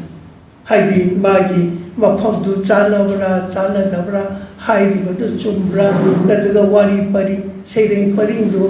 ꯑꯩꯈꯣꯏꯒꯤ ꯃꯔꯤ ꯂꯩꯅꯕ꯭ꯔꯥ ꯂꯩꯅꯗꯕ꯭ꯔꯥ ꯈꯪꯗꯕ ꯀꯌꯥ ꯑꯃ ꯑꯩꯈꯣꯏ ꯁꯩꯔꯦꯡꯒꯤ ꯂꯥꯏꯔꯤꯛꯁꯤꯡꯁꯤꯗ ꯌꯥꯝꯅ ꯍꯣꯡꯅ ꯑꯌꯥꯝꯕ ꯃꯇꯝꯗ ꯐꯣꯡꯉꯛꯄ ꯁꯤꯅ ꯑꯩꯒꯤ ꯈꯨꯠꯇ ꯍꯧꯖꯤꯛ ꯁꯩꯔꯦꯡꯒꯤ ꯂꯥꯏꯔꯤꯛ 12 ꯂꯩꯔꯤ ꯐꯣꯡꯒꯗꯕ ꯐꯣꯔꯋꯥꯔꯗ ꯏꯒꯗꯕ ꯃꯗꯨ ꯄꯥꯔꯕ ꯃꯇꯝꯗ ꯏꯊꯟꯇ ꯅꯤꯡꯕ ꯀꯥꯏ ꯃꯅꯤꯄꯨꯔꯤ ꯁꯩꯔꯦꯡꯒꯤ ꯑꯁꯨꯛ ꯋꯥꯡꯅ 1901ꯗꯒꯤ ꯂꯥꯏꯔꯩꯌꯝꯕ ꯃꯀꯔꯒꯤ ꯃꯩꯇꯩꯂꯣꯟꯒꯤ ꯑꯍꯥꯟꯕꯗ ꯇꯝꯅꯕ ꯂꯥꯏꯔꯤꯛ ꯑꯁꯤ 1901ꯗ ꯐꯣꯡꯉꯤ ꯃꯁꯤꯗ ꯑꯩ ꯑꯉꯟꯕ ꯍꯥꯏꯕ ꯁꯩꯔꯦꯡꯗꯨꯗꯒꯤ ꯆꯠꯊꯔꯛꯏꯕ ꯍꯧꯖꯤꯛꯐꯥꯎꯗ ꯆꯠꯊꯔꯛꯏꯕ ꯄꯦꯔꯣꯠꯁꯤꯗ ꯃꯃꯥꯡꯒꯤ ꯑꯩꯈꯣꯏꯅ ꯏꯁꯇꯥꯕ꯭ꯂꯤꯁ ꯇꯧꯔꯕ ꯔꯥꯏꯇꯔꯁꯤꯡꯁꯤꯒꯤ ꯑꯁꯣꯏꯕꯁꯤ ꯂꯨꯈꯣꯟꯁꯤ ꯀꯔꯤ ꯂꯩꯒꯦꯅ ꯌꯦꯡꯀꯥꯟꯗ ꯃꯈꯣꯏꯗ ꯑꯎ ꯎꯗꯦ ꯑꯗꯨꯕꯨ ꯍꯧꯖꯤꯛ ꯑꯅꯧꯕ ꯇꯝꯃꯛꯄꯁꯤꯗ ꯑꯅꯧꯕ ꯁꯤꯂꯦꯕꯁ ꯍꯥꯞꯄꯛꯄ ꯃꯇꯝꯗ ꯑꯦꯋꯥꯔꯗꯤ ꯀꯌꯥꯒꯤ ꯑꯩꯈꯣꯏꯒꯤ ꯃꯣꯏꯒꯤ ꯁꯩꯔꯦꯡ ꯌꯥꯎꯔꯛꯄ ꯃꯇꯝꯗ ꯑꯩꯈꯣꯏ ꯌꯦꯡꯀꯥꯟꯗ ꯑꯩꯈꯣꯏ ꯑꯃꯨꯛ ꯍꯟꯅ ꯃꯈा ꯇꯥꯅ ꯅꯩꯅꯕ ꯃꯊꯧ ꯇꯥꯏ ꯃꯈा ꯇꯥꯅ ꯌꯦꯡꯁꯤꯟꯕ ꯃꯊꯧ ꯇꯥꯏ ꯑꯗꯨꯕꯨ ꯂꯨꯔꯤꯕ ꯍꯥꯏꯁꯤꯅꯤ ꯁꯩꯔꯦꯡꯁꯤ ꯇꯥꯛꯄꯤꯅꯕ ꯁꯩꯔꯦꯡꯁꯤꯒꯤ ꯃꯔꯝꯗ ꯉꯥꯡꯕꯤꯒꯗꯕ ꯑꯏꯕ ꯅꯠꯇ꯭ꯔꯒ ꯀ꯭ꯔꯤꯇꯤꯛꯁꯤ ꯌꯥꯝꯅ ꯇꯥꯡꯉꯤ ꯍꯥꯏꯗꯤ ꯍꯥꯏꯐꯦꯠ ꯃꯥꯒꯤ ꯑꯥꯏꯗꯤꯌꯥ ꯑꯃ ꯂꯧꯔꯒ ꯄꯨꯡꯉꯥꯡ ꯉꯥꯡꯕꯗꯨꯅ ꯑꯃꯅꯤ ꯑꯩꯈꯣꯏ ꯀ꯭ꯔꯤꯇꯤꯁꯤꯖꯝꯗ ꯌꯥꯝꯅ ꯆꯪꯁꯤꯟꯕ ꯇꯥꯏ ꯅꯠꯇ꯭ꯔꯒꯗꯤ ꯏꯔꯥꯏ ꯂꯥꯏꯅ ꯑꯩꯈꯣꯏꯅ ꯋꯥꯍꯩꯁꯤꯡꯁꯦ ꯍꯦꯛꯇ ꯐꯣꯡꯗꯣꯛꯄꯁꯨ ꯑꯩꯈꯣꯏ ꯂꯨꯏ ꯑꯗꯨꯅ ꯑꯩꯒꯤ ꯃꯤꯠꯌꯦꯡꯗꯗꯤ ꯃꯅꯤꯄꯨꯔꯤ ꯁꯩꯔꯦꯡꯁꯤꯃꯨ ꯌꯥꯝꯅ ꯀꯣꯛ ꯆꯤꯛꯄ ꯌꯥꯝꯅ ꯃꯅꯨꯡ ꯆꯪꯁꯤꯟꯅ ꯄꯥꯗꯕ ꯌꯥꯗꯕ ꯑꯗꯨꯒꯨꯝꯕ ꯁꯩꯔꯦꯡ ꯑꯣꯏ ꯑꯗꯨꯅ ꯑꯩꯈꯣꯏꯒꯤ ꯁꯤꯂꯦꯕꯁꯇ DMUꯒꯤ ꯁꯤꯂꯦꯕꯁꯇ ꯌꯥꯝꯅ ꯆꯥꯎꯅ ꯁꯩꯔꯦꯡꯁꯤ ꯂꯩꯔꯝꯃꯒꯁꯨ ꯃꯃꯩꯊꯪꯗ ꯑꯩ ꯌꯥꯎꯗ꯭ꯔꯤꯉꯩꯗ ꯑꯁꯨꯝ ꯀꯛꯊꯔꯛꯄꯗꯒꯤ ꯍꯧꯖꯤꯛꯇꯤ ꯁꯩꯔꯦꯡꯒꯤ ꯃꯁꯤꯡꯁꯤ ꯌꯥꯝꯃꯛꯇ꯭ꯔꯦ ꯃꯁꯤꯁꯨ ꯈ꯭ꯋꯥꯏꯗꯒꯤ ꯑꯁꯣꯏꯕ ꯑꯃꯅꯦꯅ ꯈꯜꯂꯤ ꯑꯗꯨꯅ ꯍꯧꯖꯤꯛ ꯑꯩꯈꯣꯏꯒꯤ ꯏꯆꯟꯅꯨꯄꯤ ꯑꯩꯈꯣꯏꯒꯤ ꯀꯨꯃꯥꯔꯤꯅ ꯁꯩꯔꯦꯡꯒꯤ ꯃꯔꯝꯗ ꯌꯥꯝꯅ ꯃꯌꯦꯛ ꯁꯦꯡꯅ ꯅꯩꯅꯕꯤꯔꯤꯕꯁꯤ ꯑꯩ ꯊꯥꯒꯠꯆꯔꯤ ꯃꯅꯤꯄꯨꯔꯤ ꯁꯩꯔꯦꯡꯒꯤ ꯃꯔꯝꯗ ꯑꯩꯕꯨ ꯍꯥꯏꯖꯧ ꯍꯥꯏꯔꯗꯤ ꯑꯩꯈꯣꯏ ꯅꯩꯅꯕ ꯈꯔ ꯇꯥꯡꯉꯤ ꯄꯪꯂꯩ ꯃꯔꯩꯇꯦ ꯑꯗꯨꯒ ꯑꯩꯈꯣꯏ ꯐꯥꯎꯕ ꯃꯥꯏꯊꯤꯗꯅ ꯍꯜꯂꯕ ꯑꯗꯨꯒꯨꯝꯕ ꯁꯩꯔꯦꯡꯒꯤ ꯂꯝꯗꯅꯤ ꯑꯩꯈꯣꯏ ꯑꯣꯖꯥ ꯑꯣꯏꯖꯩ ꯍꯥꯏꯕꯗꯅꯤ ꯁꯩꯔꯦꯡꯒꯤ ꯃꯔꯝꯗ ꯌꯥꯝꯅ ꯀꯨꯞꯅ ꯆꯪꯁꯤꯟꯕ ꯇꯧꯗ꯭ꯔꯒꯁꯨ ꯑꯩꯈꯣꯏꯅ ꯑꯩꯈꯣꯏꯒꯤ 1983ꯗꯒꯤ ꯔꯤꯁꯥꯔꯁ ꯁ꯭ꯀꯣꯂꯔ ꯑꯃ ꯑꯣꯏꯅ ꯆꯪꯉꯛꯄꯅꯤꯅ ꯃꯁꯤꯗ ꯑꯩꯈꯣꯏꯅ ꯈꯤꯇꯪ ꯀꯨꯞꯁꯤꯟꯅ ꯌꯦꯡꯕꯒꯤ ꯈꯨꯗꯣꯡꯆꯥꯕ ꯑꯃꯗꯤ ꯂꯩ ꯑꯁꯤ ꯍꯥꯏꯗꯨꯅꯁꯨ ꯑꯩꯈꯣꯏꯅ ꯁꯩꯔꯦꯡꯕꯨ ꯃꯤꯔꯥꯏꯕꯗꯤ ꯌꯥꯗꯦ ꯃꯁꯤꯗ ꯁꯩꯔꯦꯡꯒꯤ ꯐꯖꯕ ꯅꯧꯅ ꯏꯔꯛꯄ ꯔꯥꯏꯇꯔꯁꯤꯡꯗ ꯐꯖꯕ ꯌꯥꯎꯏ ꯑꯩꯅ ꯍꯥꯏꯖꯅꯤꯡꯉꯤꯗꯤ नौना लाइबा राइटर खुदिमक्ता खजितंग चेक्सिन्ना खजितंग मनुंग संगसिन्ना करी सोइगेदगे करी लालिगे हाइबसे मसी अखोय येंगबा मथौ ताइ मरमदि सैरेंगी लाइरिक अमा फोंगप मतमदा असोइबसे असुकि मतिक थिंगनगरे थिंगनबसिना मरम ओइरगा अखोयदा मणिपुरी सैरेंगसी हौजि मियाम हाइनरे सैरेंगसिगे मफम मणिपुरी सैरेंगदगी लामना लेरे सैरेंगसी फागी तारे सैरेंगी Mahav यावरक्ते सैरेंगी ममल लेरक्ते ngасai अखोगी मरुप समका R K गुणचंद्र लाबिदुनि खुदक्ता सैरेंग Irga सैरेंगी सैदिनबद park बाइबसे मसिन कैदोइदसु तुंग कोइना सैरेंग दु लेबा ngomgदब नते खजितंग खतमिनसी अफब सैरेंग पुथौमिनसी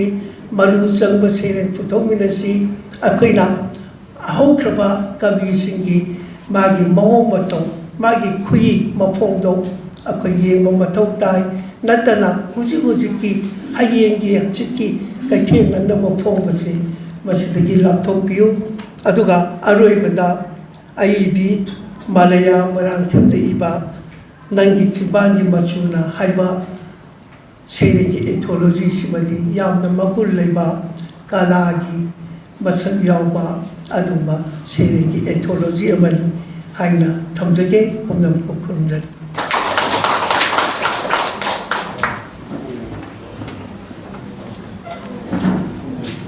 यामना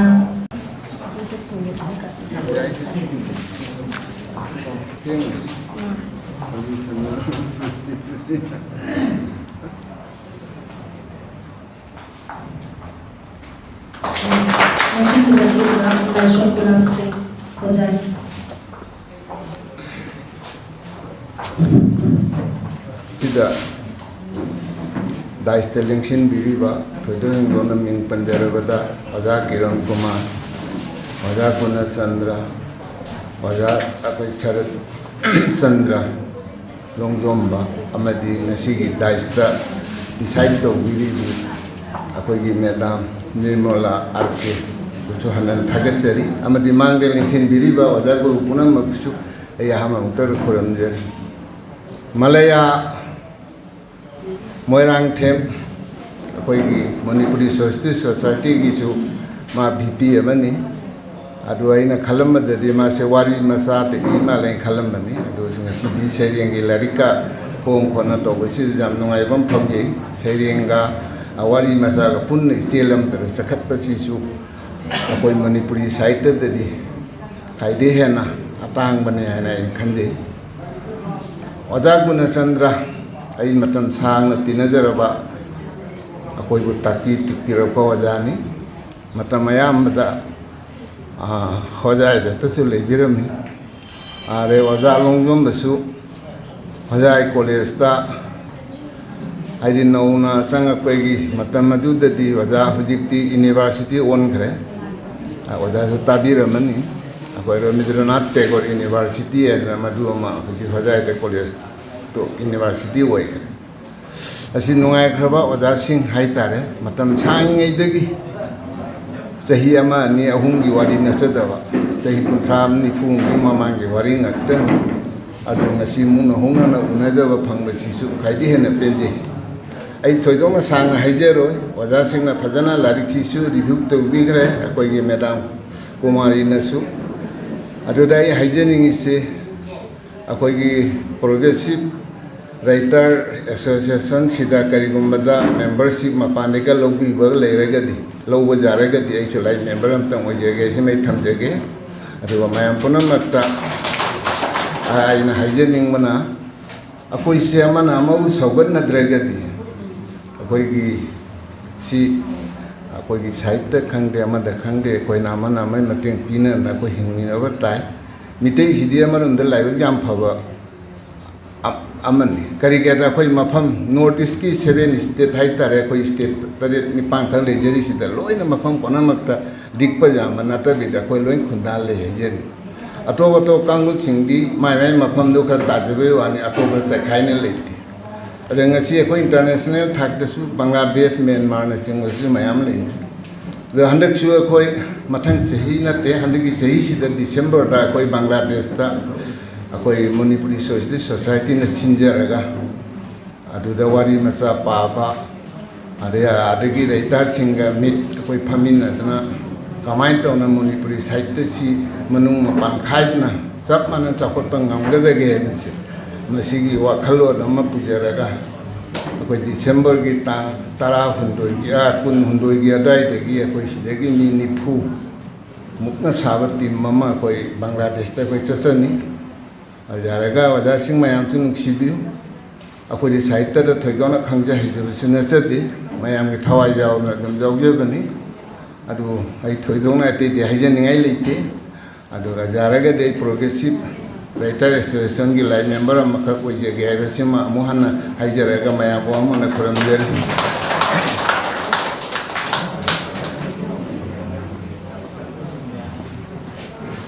Progressive Writer Association da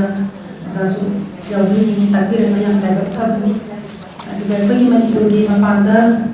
kasarda bazaida laiba singse ke bagi secretary na president ka contact to ko cha rasu bagi live member oina laibi ba ja keshi mahang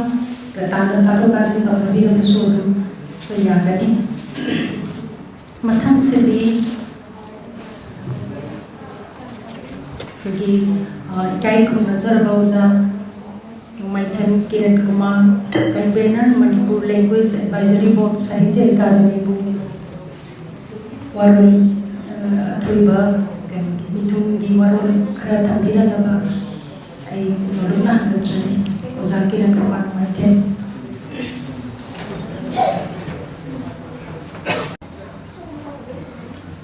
ngasi me taram ngalising ni kuni thoi kalin taram adini pale amachi numit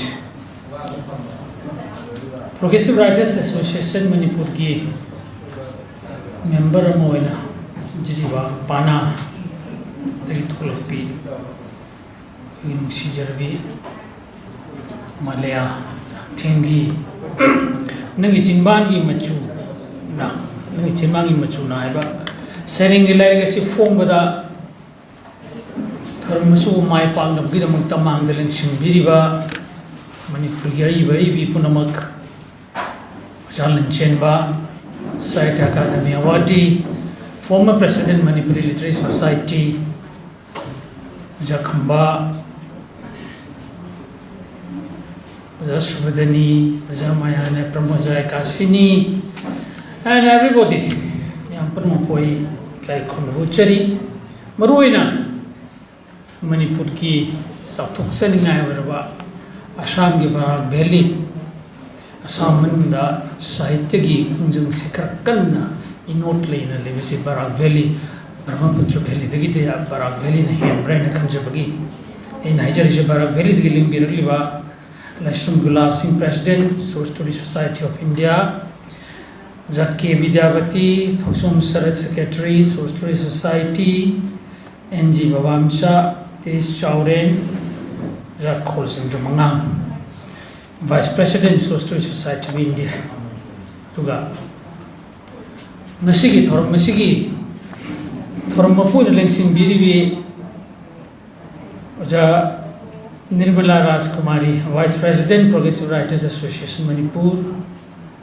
Duga Toibeling Birapur Lengsing Biriva Arke Gunachandra Founder President Nima Kohl was a certain Chomba, Faculty of Manipur Department, Dharmanjari University. Aduga, Maskila Kimaramda, Fazana, the Tambiki Chanapi, Wahenbam Kumari Chanu.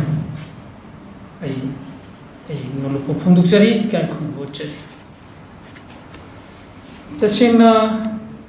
ꯉꯁꯤꯒꯤ ꯂꯥꯏꯔꯤꯛ ꯐꯣꯡꯕꯒꯤ ꯊꯧꯔꯝ ꯑꯁꯤ ꯍꯔꯥꯎꯕ ꯐꯣꯡꯗꯣꯛꯆꯕ ꯅꯠꯇꯅ ꯑꯇꯩ ꯑꯇꯣꯞꯄ ꯊꯣꯏꯗꯣꯛꯄ ꯋꯥꯔꯣꯜ ꯑꯩ ꯄꯤꯖꯅꯤꯡꯉꯥꯏ ꯂꯩꯇꯦ ꯍꯥꯏꯅ ꯑꯩ ꯊꯝꯖꯒꯦ ꯂꯥꯏꯔꯤꯛꯀꯤ ꯃꯔꯝꯗ ꯀꯨꯃꯥꯔꯤꯅ ꯊꯝꯈ꯭ꯔꯕ ꯃꯇꯨꯡꯗ ꯑꯗꯨꯒ ꯑꯣꯖꯥ ꯒꯨꯅꯆꯟꯗ꯭ꯔꯅ ꯊꯝꯈꯤꯕ ꯑꯣꯖꯥ ꯁꯔꯠꯆꯟꯗ꯭ꯔꯅ ꯊꯝꯕꯤꯈꯤꯕ ꯋꯥꯔꯣꯜꯁꯤꯡꯁꯤꯒꯤ ꯃꯇꯨꯡꯗ ꯀꯩꯁꯨ ꯊꯣꯏꯗꯣꯛꯄ ꯍꯥꯏꯅꯤꯡꯉꯥꯏ ꯂꯩꯇꯦ ꯑꯗꯨꯕꯨ ꯃꯂꯌꯥꯅ ꯃꯥꯒꯤ ꯂꯥꯏꯔꯤꯛꯁꯦ ꯐꯣꯡꯒꯅꯤ ꯍꯥꯏꯕꯒꯤ ꯁꯨꯃꯥꯏꯅ ꯇꯧꯗꯅ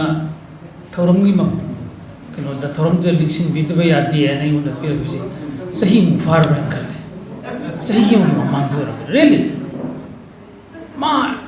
ꯁꯩꯔꯦꯡꯒꯤ ꯀꯔꯤ ꯂꯥꯏꯔꯤꯛꯅꯣ ꯍꯪꯕꯗ ꯁꯩꯔꯦꯡꯒꯤ ꯂꯥꯏꯔꯤꯛꯅꯤ ꯍꯥꯏꯅ ꯅꯍꯥꯟꯗꯁꯨ ꯋꯥꯔꯤ ꯁꯥꯟꯅꯕꯗ ꯑꯗꯨ ꯀꯔꯝ ꯍꯥꯏꯅ ꯑꯩꯅ ꯍꯪꯉꯦ ꯃꯅꯤꯄꯨꯔꯒꯤ ꯑꯁꯨꯛ ꯌꯥꯝꯕ ꯂꯩꯔꯤꯕ ꯑꯩ ꯀꯩꯁꯨ ꯅꯠꯇꯦ ꯀꯟꯚꯤꯅꯔ ꯍꯥꯏꯕ ꯑꯃꯈꯛꯇꯤ ꯑꯣꯏꯔꯨꯔꯦ ꯑꯣꯐꯀꯣꯔꯁ ꯑꯗꯨ ꯅꯠꯇꯕꯗ ꯑꯩꯕꯨ ꯀꯔꯤ ꯂꯩꯒꯅꯤ ꯅꯣꯏꯕꯨ ꯀꯅꯥꯒꯨꯝꯕ ꯑꯃ ꯇꯁꯦꯡꯅ ꯍꯥꯏꯔꯕꯗ ꯑꯩꯒꯤ ꯃꯔꯨꯞ ꯂꯟꯖꯦꯟꯕ ꯃꯥꯅ ꯆꯤꯐ ꯒꯦꯁꯀꯤ ꯑꯣꯏꯔꯒ ꯍꯦꯟꯅ ꯄꯛꯆꯒꯗꯕ ꯐꯪꯁꯟꯅꯤ ꯃꯁꯤ ꯍꯦꯟꯅ ꯁꯩꯔꯦꯡꯁꯤꯒꯤ ꯃꯔꯝꯗ ꯃꯅꯤꯄꯨꯔꯤ ꯁꯥꯍꯤꯇ꯭ꯌꯒꯤ ꯃꯔꯝꯗ ꯅꯩꯅꯕꯗꯕꯨ ꯑꯀꯨꯞꯄ ꯋꯥꯐꯝ ꯊꯝꯕ ꯉꯝꯕ ꯃꯥꯏꯀꯩ ꯈꯨꯗꯤꯡꯃꯛꯇꯒꯤ ꯂꯩꯔꯤꯕ ꯃꯆꯨ ꯄꯨꯝꯅꯃꯛꯁꯤ ꯌꯦꯡꯉꯒ ꯋꯥꯐꯝ ꯊꯝꯕ ꯉꯝꯕ ꯃꯤꯁꯛꯅꯤ ꯑꯩꯗꯤ ꯆꯨꯝꯅꯒꯤ ꯏꯁꯩꯕꯨ ꯄꯥꯝꯖꯕ ꯁꯩꯔꯦꯡꯕꯨ ꯅꯨꯡꯁꯤꯖꯕ ꯂꯤꯇꯔꯦꯆꯔꯒꯤ ꯄꯦꯁꯅꯦꯠ ꯂꯚꯔ ꯑꯃ ꯑꯣꯏꯔꯨꯕꯒꯤꯗꯃꯛꯇ ꯁꯨꯃꯥꯏꯅ ꯇꯧꯗꯅ ꯃꯌꯥꯏ ꯊꯪꯕꯗ ꯐꯝꯍꯟꯕꯒꯤ ꯈꯨꯗꯣꯡꯆꯥꯕꯁꯦ ꯄꯤꯕꯤꯕꯅꯦꯅ ꯑꯩ ꯂꯧꯖꯩ ꯄ꯭ꯔꯣꯒ꯭ꯔꯦꯁꯤꯚ ꯔꯥꯏꯇꯔꯁꯄꯨ ꯍꯟꯅ ꯊꯥꯒꯠꯆꯔꯤ ꯃꯂꯌꯥ ꯅꯪꯒꯤ ꯃꯐꯝꯗ ꯆꯍꯤ ꯑꯃꯒꯤ ꯃꯃꯥꯡꯒꯤ ꯋꯥꯐꯝꯗꯁꯨ ꯉꯥꯛꯄ ꯑꯣꯏꯅ ꯑꯩ ꯉꯁꯤ ꯐꯝꯃꯤ ꯇꯁꯦꯡꯅ ꯈꯜꯂꯦ ꯁꯨꯝ ꯃꯨꯟꯅ ꯈꯜꯂꯀꯥꯟꯗ ꯁꯩꯔꯦꯡꯒꯤ ꯇꯣꯉꯥꯟ ꯇꯣꯉꯥꯟꯕ ꯑꯩꯁꯨ ꯑꯩ ꯄꯨꯛꯅꯤꯡꯗ ꯐꯥꯎꯔꯛꯄ ꯗꯦꯐꯤꯅꯤꯁꯟ ꯃꯌꯥꯝ ꯃꯔꯝꯗꯤ ꯊꯝꯖꯈ꯭ꯔꯦ ꯃꯦꯖꯤꯛ ꯑꯣꯐ ꯋꯥꯔꯗꯁ ꯑꯗꯨꯗꯒꯤ ꯏꯅꯔꯖꯤꯒꯤ ꯑꯗꯨꯗꯒꯤ ꯊꯃꯣꯏ ꯂꯦꯡꯒ꯭ꯋꯦꯖ ꯑꯣꯐ ꯗ ꯍꯥꯔꯠ ꯀꯌꯥ ꯊꯝꯈ꯭ꯔꯦꯕ ꯉꯁꯤꯁꯨ ꯃꯣꯏ ꯑꯇꯣꯞꯄ ꯈꯜꯂꯦ ꯉꯔꯥꯡꯗꯩ ꯈꯜꯂꯦ ꯃꯥꯒꯤ ꯁꯤꯗ ꯀꯔꯤ ꯍꯥꯏꯗꯣꯏꯅꯣꯅꯦ ꯑꯗꯨꯅ ꯌꯥꯝ ꯀꯨꯡꯅ ꯈꯟꯒꯦ ꯈꯜꯂꯕ ꯃꯇꯨꯡꯗ ꯑꯩꯅ ꯀꯔꯤ ꯍꯥꯏꯅ ꯂꯥꯛꯀꯦꯗ ꯁ꯭ꯇꯤꯜ ꯏꯅꯔꯖꯤꯁꯤꯗ ꯍꯦꯛꯇ ꯍꯜꯂꯦꯕ ꯑꯩꯒꯤ ꯋꯥꯈꯜꯁꯦ ꯐꯤꯂꯤꯡꯁ ꯃꯤꯑꯣꯏꯕꯒꯤ ꯐꯤꯂꯤꯡꯁ ꯊꯣꯠꯁ ꯃꯁꯤ ꯏꯅꯔꯖꯤꯒꯤ ꯃꯦꯅꯤꯐꯦꯁꯇꯦꯁꯟꯅꯦ ꯃꯁꯤ ꯂꯩꯇꯕ ꯄꯣꯠ ꯑꯃꯠꯇ ꯑꯍꯤꯡꯕ ꯀꯧꯕ ꯌꯥꯗꯦ ꯂꯥꯏꯐ ꯀꯧꯕ ꯌꯥꯗꯦ ꯅꯨꯡ ꯑꯃꯗ ꯑꯩꯈꯣꯏ ꯀꯩꯁꯨ ꯑꯍꯤꯡꯕ ꯄꯣꯠꯅꯤ ꯍꯥꯏꯗꯦ ꯅꯨꯡꯒꯤ ꯐꯤꯂꯤꯡꯁ ꯂꯩꯕ꯭ꯔꯥ ꯏꯃꯣꯁꯟ ꯂꯩꯕ꯭ꯔꯥ ꯌꯦꯁ ꯁꯤꯗꯅꯤ ꯑꯃꯨꯛ ꯑꯇꯣꯞꯄ ꯑꯃꯨꯛ ꯋꯥꯈꯜ ꯑꯃꯨꯛ ꯂꯥꯛꯁꯤꯜꯂꯛꯏꯁꯤꯅ ꯑꯏꯕ ꯀꯕꯤꯁꯤꯡ ꯑꯏꯕꯁꯤꯡꯁꯦ ꯋꯥꯈꯜꯁꯦ ꯀꯗꯥꯏ ꯌꯧꯅ ꯌꯧꯈ꯭ꯔꯒꯦ ꯍꯥꯏꯗ ꯑꯩꯅ ꯍꯧꯖꯤꯛ ꯎꯄꯥꯛꯁꯤꯒꯤ ꯄꯨꯟꯁꯤ ꯂꯩꯇꯦ ꯍꯥꯏꯁꯦ ꯄꯨꯟꯁꯤ ꯂꯩꯈꯠꯂꯛꯑꯦ ꯑꯍꯤꯡꯕ ꯁꯛꯇꯝ ꯂꯧꯈꯠꯂꯛꯑꯦ ꯃꯥꯡꯗ ꯂꯩꯔꯤꯕ ꯀꯪꯀ꯭ꯔꯤꯠꯀꯤ ꯄꯤꯂꯔꯁꯦ ꯁꯅꯥꯒꯤ ꯌꯨꯝꯕꯤ ꯑꯣꯏꯈꯠꯂꯛꯑꯦ ꯁꯤꯗꯅꯤ ꯑꯏꯕꯁꯤꯡꯅ ꯊꯣꯏꯗꯣꯛꯄ ꯃꯒꯨꯟ ꯑꯃ ꯍꯦꯟꯒꯠꯂꯛꯏꯁꯦ ꯒꯣꯗ ꯒꯤꯐꯇꯦꯠ ꯀ꯭ꯋꯥꯂꯤꯇꯤ ꯑꯃ ꯊꯣꯛꯂꯛꯑꯦ ꯑꯗꯨꯒꯤ ꯏꯅꯔꯖꯤꯗꯣ ꯃꯗꯨꯕꯨ ꯋꯥꯍꯩꯅ ꯐꯣꯡꯗꯣꯛꯂꯛꯄ ꯋꯥꯍꯩꯅ ꯐꯣꯡꯗꯣꯛ ꯑꯩꯅ ꯏꯪꯂꯤꯁꯇ ꯁꯨꯃꯥꯏꯅ ꯇꯝꯃꯦ It is the expression of energy of feelings and thoughts. Feelings and thoughts adugi expression duni karam haina transform into words to evoke emotional response through meaning, rhymes and atayte. Mase pun the power of ihul sai le thoughts ma'am the energy di mang biya de abum so legre koi physics ki am bajba principle am legre bani energy can neither be created nor destroyed but can be transformed from one form to another ngasai gi leiriba ihul singduna thoughts singda feelings singduna transform topkadina words ta aduga apa singi thomdi evoke feelings emotions and others in sajad do asine mr lakadrse poetry se maruina chengdrse sigi magun se bam darkar le bra hanka ngasai uda sarachandran haibi do thoi be sering mem se paru bada ai sumain do dana do tabi to nungai ta faw yarse ꯃꯗꯨꯒꯤ ꯐꯤꯂꯤꯡꯁꯦ ꯏꯚꯣꯛ ꯇꯧꯕ ꯉꯝꯗꯕꯒꯤ ꯑꯣꯏꯔꯛꯄꯅꯦꯕ ꯂꯩꯔꯤꯕ ꯊꯣꯛꯂꯤꯕ ꯄꯣꯠꯊꯣꯛꯁꯤꯡꯗꯨ ꯁꯤꯃ ꯁꯨꯃꯥꯏꯅ ꯇꯧꯅ feel ꯇꯧꯋꯦ ꯑꯗꯨꯗꯩ ꯑꯃꯨꯛ poetry relates the experiences in society loinamuk societies de hingibrina samaj sigi it is the mirror of society hari samaj ming selni ka hai so poetry relates the experiences in society aine hingiba kunai sida aine hingiba samaj sida aine experience to mayam do poetry the form do ne atai iti de su phong doi wari the phong doi novel the phong doi atai essays atai social criticism ka da phong doi but the closest genre of language as literature to the heart is poetry as mean poetry da kun thara sha no sima adu dagi amuk poetry da hakte kun ko thara shi kari maramdi thamo yamagi communicate taunaba upai se the easiest way of form say is poetry communicates people and it builds the capacity and bridges the gaps of understanding see na ina sumte maji thong mune samjina bangam that's just the importance of poetry chidan saring is the late but amuk so ina haja gidone munna mukhalla kan sisra social justice samaj achumba migeng achumba wayel achumba matawma purkaibese sigi upaya de karino da it is the vehicle of social justice poetry is the vehicle of social justice phungdore ini me anu sai na hai social experience na justice later se ai bi ma'am sir magi ireba mundu taro kandu da social justice ama purnabi adu ba vehicle ma upaya ma adu tul amane na simagai thamjage okay tension jage ya amuk atopa yamna maru oiba umna saying si akoi ngasigi maliam cha asuke mate conflict me am anxiety me am hingnabagi lambi yenga pu matamda akoi wakhal se kadai da larino kari da larino habise sigi potha phong khangdraba mato ma le sina message da akoi gi english study cathartic property is a kismate koi psychological relief through expressions of strong emotions koi ponung da phawri ba kamangam da bagi china gi orsu anxiety gi orsu kari borsu masigi sidagi koi ponung ji potha bangam da se si poetry da cheli ba magul amid kan cathartic relief se people ngam kan potha bangani ingdan bangani charang na ba kya bu pulab ta chel amat to punjil laga mas amaram the meditation ne amar poetry is meditation aina karima serega ma iringi manunda ai kari ningsan ge I give my 100% to my poetry what I am writing this is a sort of meditation sadhana mane amaram the day is nan su kari bom dai jagi bini ai bi singi mafam de di magi iriba writing I say masi nungai da entertainment magi expression do karimo phungdur adu nga so na khanbi geno this is a sort of lining worship amane ai bi from the ai ni jeri sai gi lining amane sinane akoina ngasi shrestha ai bi mayam masing yamna hingalai ba kino tarbi mayam se it should be encouraged amaramda oza yuni mai bum sana seringi matang de tata hai wa phali ring sanga manipur da ikandari be sering mayam si pa khwa lamdam mamada nong suru matung da tingal lakpa yening mayam to le lewa to makoi mayam de manung da pambi oi ma pung fan haugi ba kya ma yawgani khachik inkal ma kangi ba kya yawgani smain to dal ma yam pajaba ba yam I agree ai yani jik ngarang na de nong churi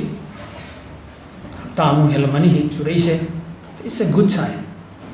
anu ba kabi mi su si adum marang the malaya chung thore si kaya ma chung thor ba adum ba yening ma pokat ba no mo isan khale तोान नोंगी interpretation याम लेगरे नोंगी interpretation से नोंग से Bible की ओइनी येंगोती it is a sign of danger अकीबी मत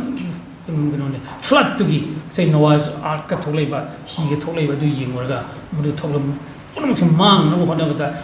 few samples of life ही hakala kino tarkan tari bisu musi yegoraga amaronda masagi yening mayam bu yokatpa tumba no punche growth ki sign amani symbol ni sin nariba adon it is a good sign ngang hande isma chum ai phaude thamoi sida adu kwadi lubadi si ka harge lo sin jage yam maroi badi poetry hai boi tarde nangi sun nangi work ki collection du to na khan bi gano ai tadan hai bidune हजी मई से मुथर कदोरे ngaली मंगान मथुई मंगन करी मशाम सु यावरे मशाम सु मशाम मंगा सि यावददी मई दु मई ने के माइरो ने सिदे सिदा कोई मई ने हाइबे सु यारो and the poetry should be such मागी मन द essence सम इचिलम ख यावगनी बा अदु ngसागी evoke emotion do adu की मगुन हेक चेंज गदी फनिया मिरसु ओइरोइ से that is it यामरो बापुनेस दुना मलयागी से नgai खर पारे ngasi uba ahan mani adu ngasi tilliba miyam sing sai guna chandra na hagi bido I have just from the first I say step in the badagi khong thang jil bada ina khangi this section of audience sida tilliba audience sanba su khara yaw re masina sakta mama ko uba fange madudi ahan sing du ancient oiba all the ler makogi Manipuri literature के अरी बस तम मैं बस तम अदुग अनो तम लांचल इसे सिदे सिदने मसी के आई बिसिंगी कर मदुगी section of those writers represent fully represent the break मसी अरे अमुक्सो not only in Manipur literature Manipuri साहित्य वो मपुंग मन लौरगा कोई असम दल लेबीबा मिसिंग को यावरी Tripura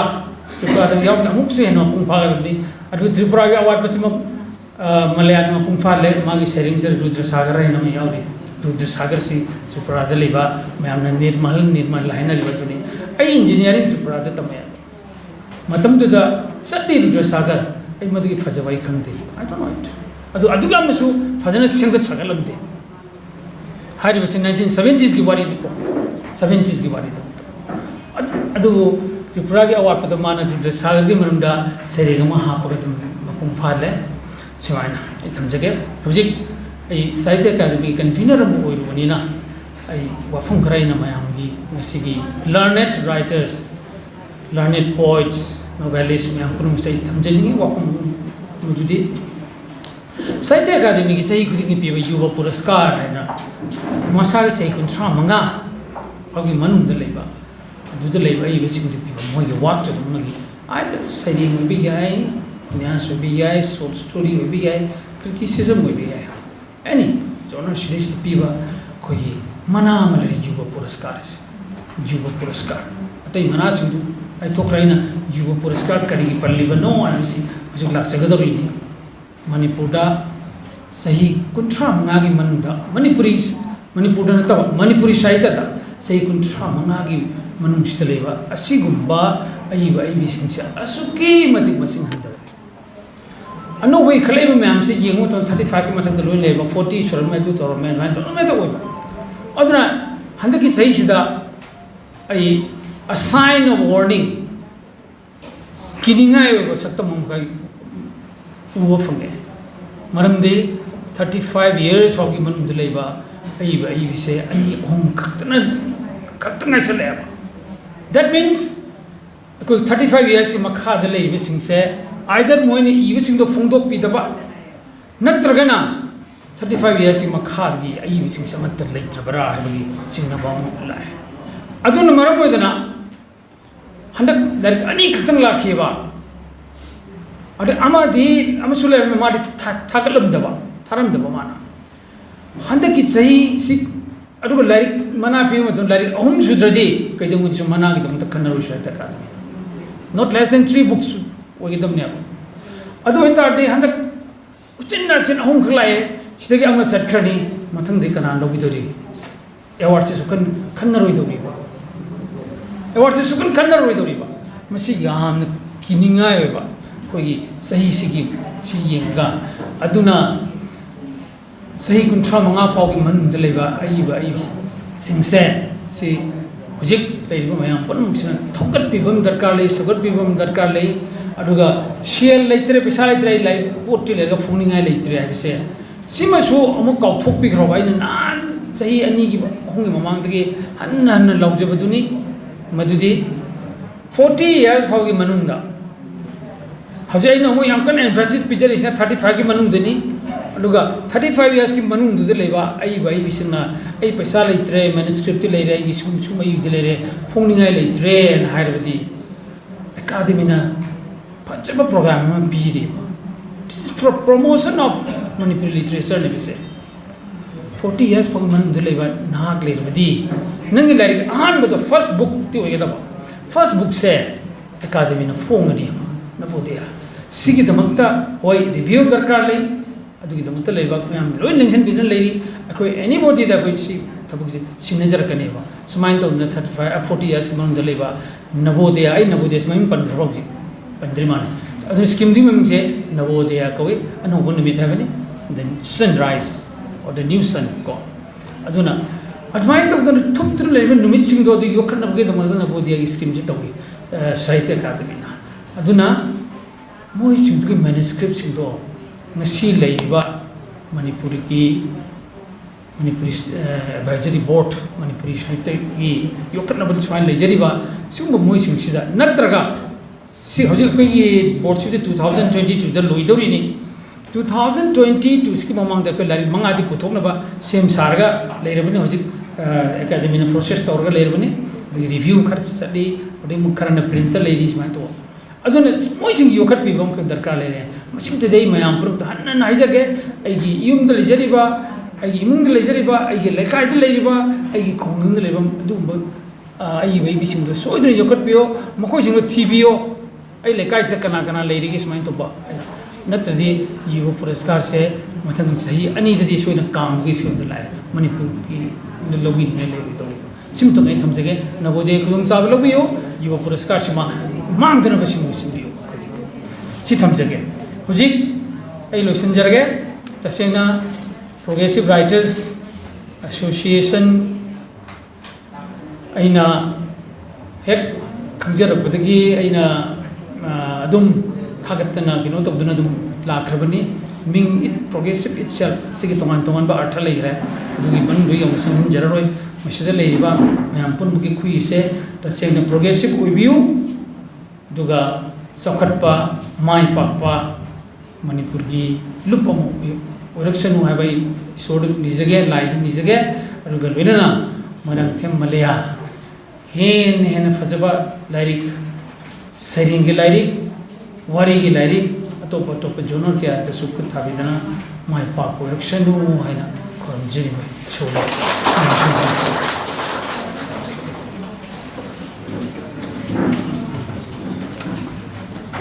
Jadi jadi baca paidagi hena tuin tawa speech jadi speech action kuding magta dum tawa so paidagi hena interesting so oiba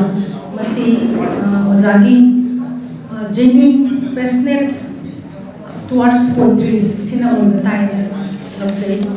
mathang sidi pung makhai chukna mayam sin biraglamnina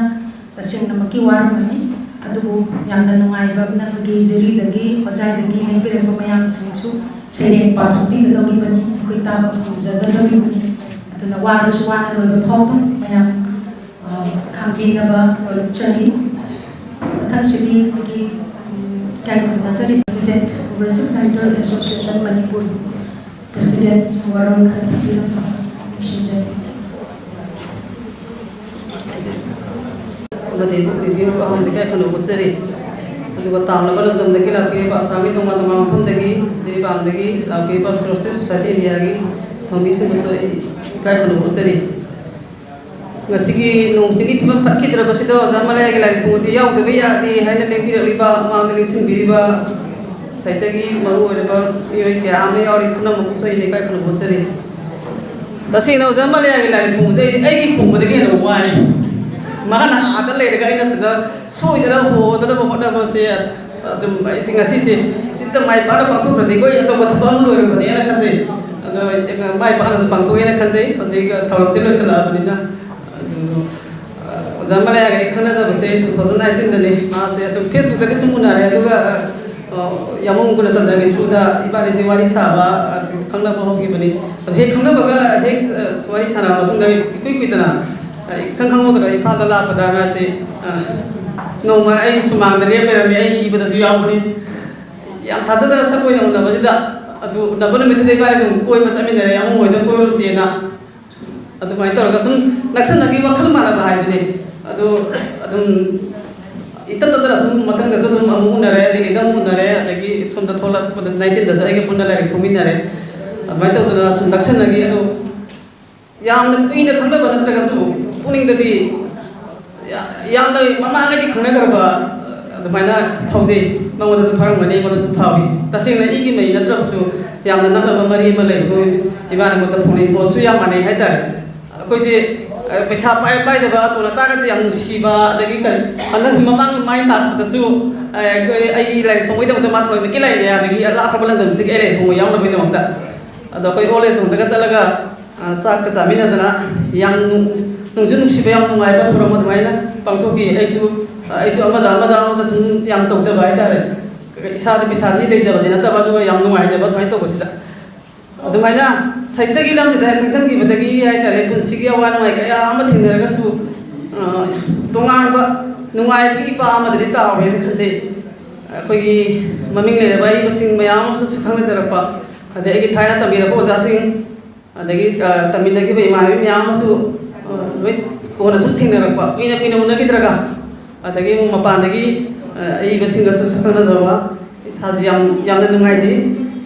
ai di matam sana di lauser roi sisi mayam de chok than mani president ga matam je mayam matam da loina chok thana bawa matam da oi ba aduna se am sana lauser roi adi ngasi matam da waza sara san thiam nai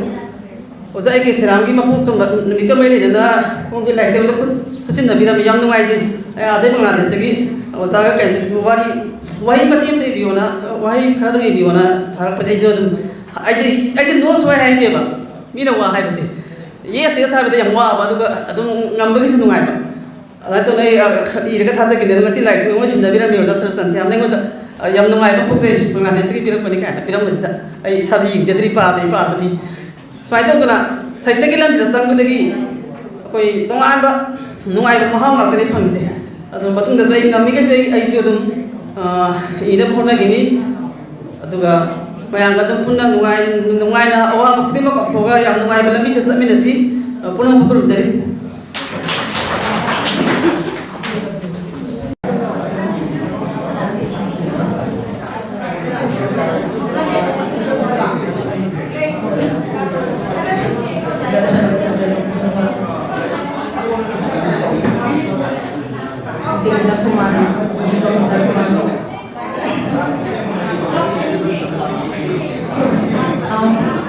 matang sidi lingkir apa mayang thagat mustadi kong ngomjari kurumjari mapung khan pangthok chana bai namka ai hona jagi tawni adubo mang da sakri ayamna hang he nung singna chupna maram oraga adumapu ngasi taista lekin bini ba koi oza Khuman thagat phongdok jari oza guna chandra oza longtomba aduga oza gula aduga oza kumari busu progressive writers association gi magai degi asin bam matam kai thok biduna ise malya gi lari phongbagi Nanggi Chinbalgi Machuna hariba lari si phongdok na bo hona bada asob thodang lobi khibagi dam progressive writer association Manipur gi magai degi ikok nona kurumjari thagatjari loinana ngasi nong numitare ni nong juruk laba nong maruksida achinba kaya kaithok biduna isa sotuna tangai phadana progressive writers association du nungsi biduna mafam sine lembir ni bakun mongpusu amuka hana oza akoi oza singi mingsi amamam to oina panjadragasu akai na samjin jana mathangi sereng sedin naba amasu laibanina thagal warong si swadi sum pidin jagi haina amuka hana ipong nonjari amana to jai